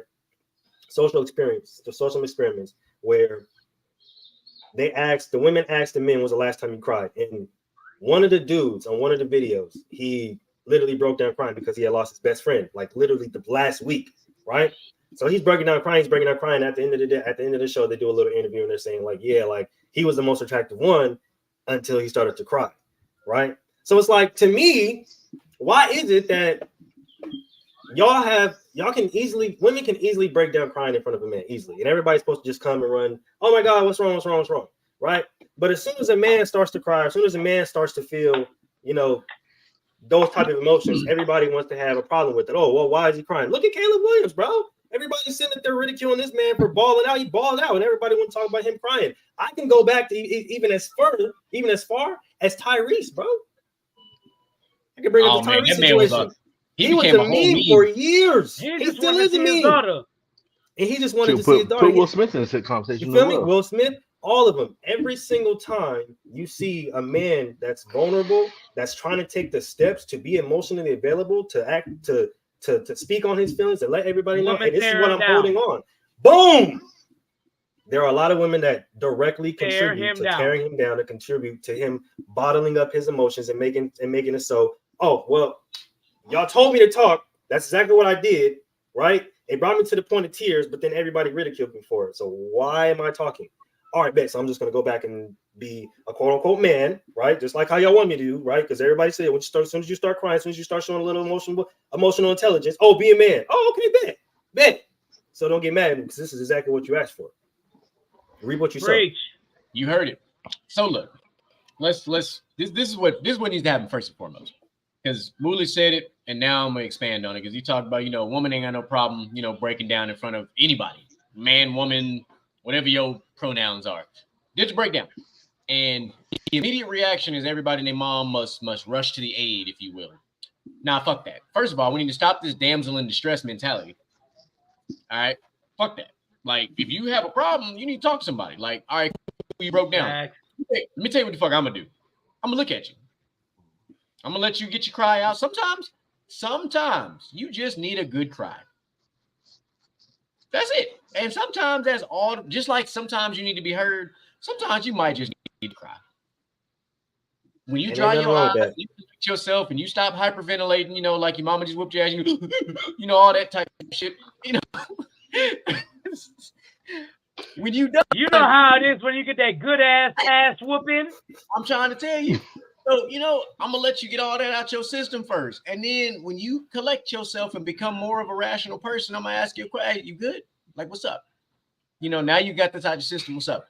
But don't let me do it. Don't let me break down because, I lost somebody close to me or, life just finally got to a point where I was like, you know what? Fuck this shit. Like, I'm finally at my breaking point and I just can't handle this shit no more. Like we just, society as a whole, and it's our parents and grandparents, and it's all their fault. It is truly that we have this mindset that men must be these robotic, non-emotionally, non-empathetic, non-sensitive, emotional showing creatures. That's how I'm going to word that. And that's just not the case. It's just not the case. We're all human. Humans show emotion. Point blank. Period. No matter what you are. Humans show emotion. Some show it through violence, some show it through anger, some throw it through, through crying, through screaming, whatever the case might be. So if you as a man decide that, today is just a day, I'm just going to fucking cry. You should not be judged for that. It should not be held against you. It should not be weaponized against you. It just shouldn't. I'm sorry. I don't agree with that one bit because there's nothing wrong with that. Because I myself, as a man who has seen many of my brothers and sisters in arms as veterans who have had breakdowns because of PTSD and all those other reasons, I ain't judging them for that because I know what the fuck they went through. If you have not lived a life where something traumatic happened and you survived that shit and you live with that shit, you don't understand what the fuck's going on. Big facts. Because if you and then let me take the military side out of it. If you from the hood and you watch one of your closest partners get shot and killed right in front of you, that's traumatic as fuck. Bruh, run it. Like you living with that shit. If all of a sudden, on the 5th anniversary of you losing your dog, you decide to break down and shed some tears. Why am I finna hold that against you?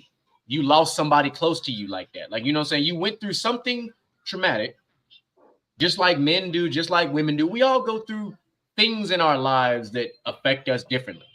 Now, at the ripe old age of 34, I look at death differently. Damn you old. I cry prior to funerals. I don't cry at funerals. I just had to hit you one time with that. You ain't have to hit him with the Kevin Hart. He said, I'm yes, I did. Look, listen, here's the funny part, right? He can say I'm old all he wants to, but that motherfucker body 55 years old. I still feel like I'm mind your business. Mind your business now. Mind your business. That ain't got nothing to do with you. I ain't even gonna lie. If we talk about ages of bodies, I can't even be in that conversation because my body is reaching. Mind your business now. Okay. Hey, this ain't about me, motherfucker. Okay, listen, mind your business. Hey, you know what it is. You pop one, I'm popping 3. I cannot be part of that conversation because my body is 97 years old. That's my nigga, though. I don't even care. I don't even care. I just had to get him one time. Yeah, but on the emotional, the emotional strength of the man in general, I truly want that to be the normal man moving forward. I just do. Because just like a lot of us, some of us are attracted to like those strong-minded women. You think a weak-minded man can be with a strong-minded woman? Boy, fuck no. She don't run over And him. if I'm an emotionally intelligent man, do I want to be with an emotionally weak woman? No. Now, if I'm with an emotionally weak woman that is trying to better herself, it's a different story. Totally different story. If you're actively trying to do better and you're taking the constructive criticism, it's funny. This all came from what this woman said in this video. If you're taking the criticism, you're taking the what's being said, and you're actually listening to it, not hearing it, listening to it, and letting it resonate, and actually doing something productive with it, like using it, building off of it, then all right, cool. We actually can make some shit work. You're gonna end up being emotionally stronger than I am, because you came up with broken and I fixed you, and now we're going to grow together, just like Rod talked about earlier about growing together. So we just see we full circle around here. We always bring it back full circle. I have listening. a full circle. I have a full circle moment because I want to shout out the groups I'm in, because back in July, Rod knows this, GQ knows this, I think Moo knows this. My stepdad passed away. He wasn't married to my mom yet, but they were engaged and about to get married. And all of you here know how that impacted me. Every single one of you here knew how that impacted me. It fucking hurt, bro.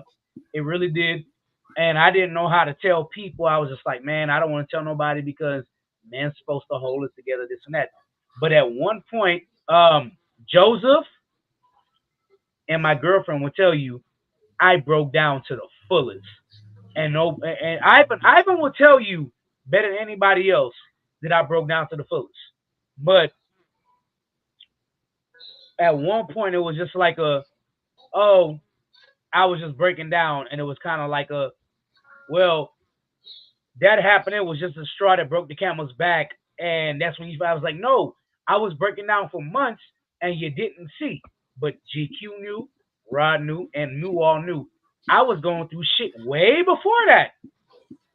I was breaking down way before that. But yes, it was the straw that broke the camel's back. But at that same time, other people around me, especially females, were just more like my aunt being the main culprit. It happened already. Just let it go. And I was just like, excuse my language, I know it's my own, but I was just like, bitch, don't tell me just let it the fuck go. Just because you knew him dating your sister and I really knew him on a personal level, I was every day with this man for 8 years. Don't tell me no bullshit about just let it the fuck go. That's not how that shit goes. Nope. That was that nigga adopted me basically as his own child. I didn't have a car to get to work. He told me, hey, my head gasket in this car is blown. You could drive this car back and forth to work because you only work 10 minutes away from home. You could drive this car here. You could do this and this. I don't mind you taking my car and doing this and that. And he really helped me because I had nowhere to turn to get back and forth to work or do anything to help me advance in life. But he gave me that car and was like, bro, just go back and forth to work and you'll make it there. Stack your money, this and that. It's all good. I understand. I've been there before, this and that. When somebody from the outside understands you better than most of your people inside, not speaking to y'all, you know what I mean though. But when somebody from the outside of your circle understands you better than people inside your circle, that shit really opens your eyes real quick. Very quick. It's a damn shame that the guy came into my life and known me for 3 years and knew what I was going through compared to my aunt and other people that knew me my whole life and wouldn't help me with shit. You know what I'm saying? That's ridiculous. Because at that time, to my people, I need to suck it up and make it happen. That's what it was. You didn't want to help me, but suck it up and make it happen every step of the way.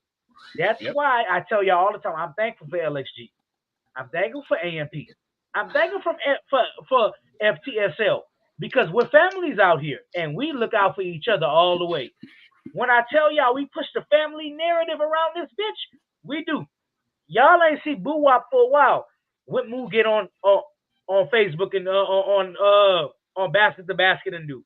When Troy wasn't on Basket for 2 weeks, what I got on Basket to Basket to do? This is what we do. Like, people don't understand this. Guys do need that shit all the time too. This is not just the women need the emotional support. No, guys need the emotional support too. From strong, like-minded guys, like, bruh, we here for you. Let us know. Hey, this, and this going on. I'm here for you if you need to talk. This and that. Bruh, I'm gonna let y'all in on another secret. There was one point my boy came back from being overseas. A nigga did some out of line shit. And it was just like, hey, he was pissed. Like, hey, nah, fuck that. We're like, hey, bro, listen, relax, chill for a little bit. We're going to calm it down. We got this asshole. We're going to get this nigga out your house and move the hell on. Because it was going to be very bad. It was going to be very bad. He listened to us. He listened to his parents. He listened to me. We moved on. You know what I'm saying? Guys go through shit too. I don't know what my boy GQ went through overseas in Afghanistan and stuff, but I know one thing.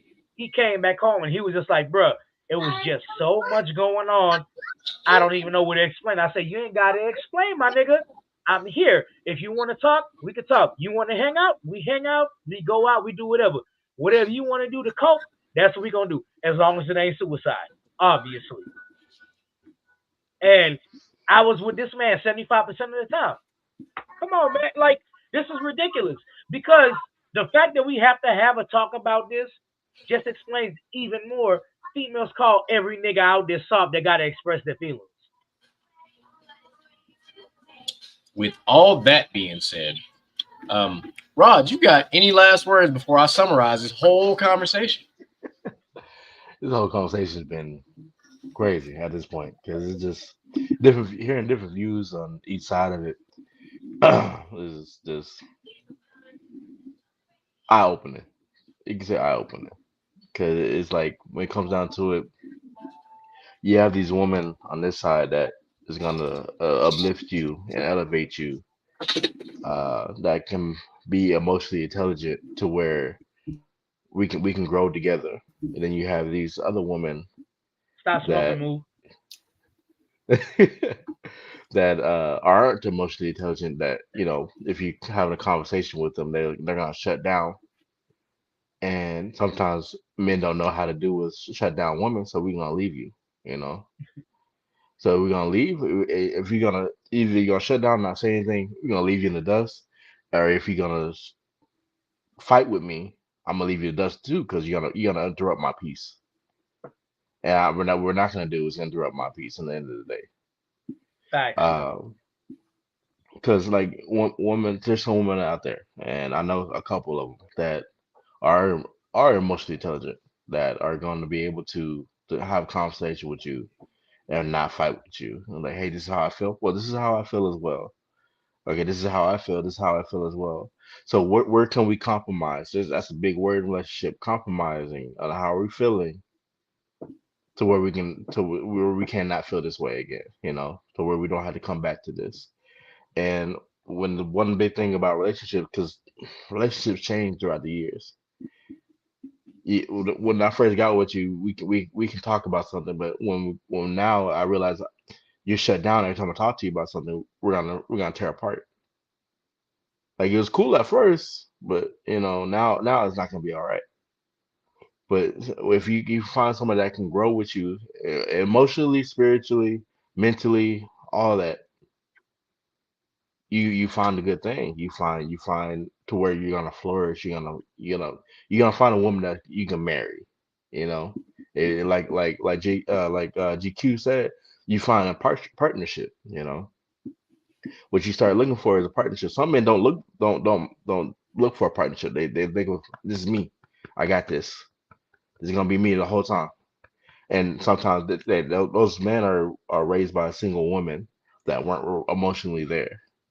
You saw the single woman grind all their life and to take care of you and your siblings, and they were just doing everything for you, to where now you're like, okay, I gotta do the same thing.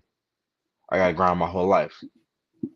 I can't feel right now. I just lost my brother, but I can't feel right now. I gotta get back to the grind. I gotta get back to feeling Like I need to get this money. I got this money. Like it's gonna fix it. Like he's gonna make you feel better when it's not gonna make you feel better. So it's just, this conversation is it can go 4 or 5 hours if we really wanted to. So real easy. It get Bro, I'm real happy you easy. came through. I'm definitely happy you came through because Yep, Moolers, what you got? Last words, summarize. For me, it all comes back down to one, communication, right? Like you don't want to essentially let things unsaid, right? But at the same time, you don't want to have things come out in the right way to the point where it sounds like you're doing nothing but attacking people, right? And I've learned throughout my years of reading, throughout school, and throughout just talking to people, both older than me, younger than me, just people that have a lot of wisdom, that there's a lot of things that can be neutralized, a lot of things that can be fixed with just a simple conversation, right? And a lot of the times you see that people aren't emotionally intelligent enough to just have a simple conversation, right? It always has to be a fight, always has to be an argument, always has to be a back and forth or tit for tat kind of thing, right? But a lot of things can be solved with a simple conversation. Okay, bet. Well, how you feeling today? Okay, well, just how I'm feeling, blah, blah, blah, whatever the case may be, right? And okay, well, for sure. Well, you know what I'm saying? Like, how do you want to proceed, right? Well, you know, I'm not really trying to really do anything right now about it, whatever the case may be, right? Just having conversation to where it's flowing, to where people are actually just getting people to talk, right? When I went to therapy and I was talking to my therapist, right? Her biggest challenge was getting me to talk, right? Because I can come out here and I can say, oh, yeah, no, I'm cool, right? You know, I'm solid. Things is cool. Life is good. But she would literally look at me, take off her glasses with the most stressful look, like, because she knew that there was a whole she knew she'd give me the whole you full of whole ass shit right now, dog, like hell no, right? And it got to the point where she was like, all right, well, we just finished our talking, right? Just having a regular ass conversation, right? About nothing. Okay, well, what's your favorite sports team? Oh, I like the Warriors. Okay, well, bet this and this and this and that. All right, and then we get into some whole crazy shit. And by the time the end of the conversation is done, I didn't explain some whole kind of crazy shit. I didn't out of myself with some shit that I was trying to hide in secret. And she like, nah, you already told me that, but you know, I appreciate you. You read it down. And, oh, you remember last time we talked about? Nah, what? Yeah, you remember you said this? Nah, I don't. You said this though, and you said that, and we're gonna start to unpack that right now. So it's just about the fact of having conversations, right? And keeping conversations fluid with people, right? Whether it be your best friend, whether it be your girlfriend, whether it be your wife, whatever the case may be, just having that open line of communication to the point where people can feel comfortable enough to come to you with something, right? And another thing that I learned, I'll leave it with this. Another thing that I learned, right, when it comes to the relationship dynamics of men and women, is a lot of the times in society, they like to do the whole back and forth thing, right? Everything has to be a competition. Oh, well, I'm going through this. Oh, well, I'm going through this. Oh, I'm going through this. Oh, well, I'm going through this. It's like, bro, I get it. Everybody's going through something, right? But at the same time, if there's a house on fire on this block and somebody's getting robbed on this block, nobody's going to the police like, hey, why are you? Or nobody's going to the fire department like, hey, why are you helping them when I'm getting robbed over here? Like everybody's problems are going to end up working out themselves, but everybody's problems need to be listened to, right? It's not a woman is going through this and oh well she's upset because I came home late and I'm upset that she's mad that I came home late. Nah, like she's upset because you came home late. Why is she upset that you came home late? Go and talk to her. Figure it out what's going on. Figure it out why she's upset. Figure out how you can change that. Okay, bet. I didn't text you for 3 hours when I was out. Let me change that. So now when I come home late, you ain't really tripping because you already know where I'm at. You feel me? Oh, well, he didn't like the fact that I was liking the dude's picture on Instagram or whatever the case may be. Okay, well, go talk to him. Why does that make you feel some type of way? Okay, well, bet. If that's the case may be, I'm gonna go ahead and unfollow all these dudes, whatever the case may be, if that's what makes you feel comfortable. It's just an open line of communication. It's not I don't like when you you go on people, when you view people's stories and like people's stories. It's not about that. It's not about trying to one up somebody about how you feel or about the trauma, trying to, you have this level of trauma, but my trauma is up here. So I feel like we should address that first. It's not about that. It's about addressing what people have or what people are bringing to you on their plate. And then you can go on and be like, okay, well, now that we got that, because people react to things at different times, right? If somebody does something that's triggering for somebody in the moment, of course, the fact I'm going to sit up there and try to unpack, all right, man, what's going on? Why are we feeling like that? Right? Why do we get that kind of reaction? right? I'm not going to then take me not feeling that type of reaction at all and be like, oh, well, because you mad, now I'm mad because of this and this and this and this and this. And now we both sit up here upset. It's like, nah, what you mad about? Let's go ahead and talk about this real quick. Let's break this down. Let's work on this real quick. And if something comes up in the future to the point where I'm upset, right? I don't expect you to do the whole tit for tat thing. Oh, well, you're upset. Oh, well, I'm upset because you're upset because, you know, a lot of women like to do that shit. Oh, well, my man's upset, so I'm upset because he's upset. So now he got to calm me down. Like, nah, figure out what he's upset about, work through it, progress through it, because practice makes progress, not perfect, right? Nobody's perfect. Progress through it, and you build to another level to the point where now you guys are at this certain level of understanding to where when things happen, you guys just communicate through it. And it's not a whole tit for tat thing. It's not a back and forth, and it's not I'm trying to one up her and he's trying to one up me. It's we're working together to try to figure out something for the greater good. Preach. Damn. All right. So let's bring it all. All right. Let's bring it all together. Yeah, move. So we all got this started, like I said, with DJ Michael B dropping all the knowledge bombs on us, talking about a moment of his vulnerability, all this, that, and the third we talked about, with Rod dropping words that sometimes women hear, but they ain't listening. Let's, like communication and accountability, these very important words that build strong relationships.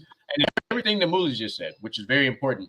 And I hope people are listening to what he said, because especially at the end, because if you're not working together to make progress, you're not going to progress, because practice leads to progression, which leads to perfection. That's how it goes. You don't go from practice to perfection. You just don't do that. You must practice to progress. If you don't progress, you can never reach perfection. That's just how it goes. You just ain't gonna get there. Greatness is not achieved by just waking up and doing it. It's done through repetition. It's done through constructive criticism. It's done through learning, through communicating, through doing things and suffering and suffering and suffering and eventually succeeding. Suffer now, succeed later. It's all these things. Right. Relationships. Now we're talking about relationships. Most importantly, if you as a partner cannot listen to your partner's issues, whether it's issues with you, issues with work, issues with themselves, whatever the case might be, you're a terrible partner. Point blank, you're a terrible partner.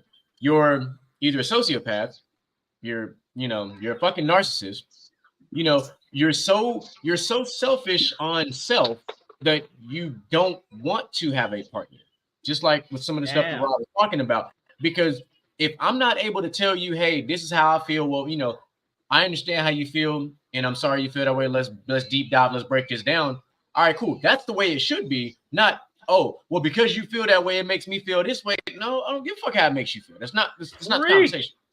The conversation is me telling you how I'm feeling or how XYZ is affecting me, and how can we compromise, another word that Rod dropped on us, compromise and progress forward.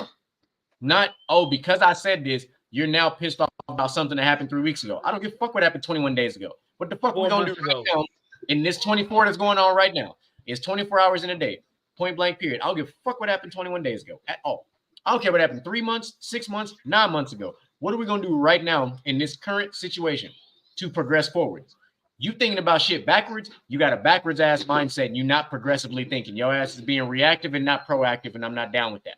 So if you're trying to be a proactive partner, guess what you about to be? A lonely motherfucker. Because I'm about to cut that ass off. And I can use the ass safety scissors from daycare for all I care. Cut that bitch off. Snip, snip, so snip, snip. That's just what it is. So now that I've said all of that, I got to bring it back to the fellas. Is my turn to give final thoughts real quick? Yeah. Okay, so before we go, I would like to thank my boy Rod. We was together earlier, my dog. I told you, hey, come on. I know you're going to be good.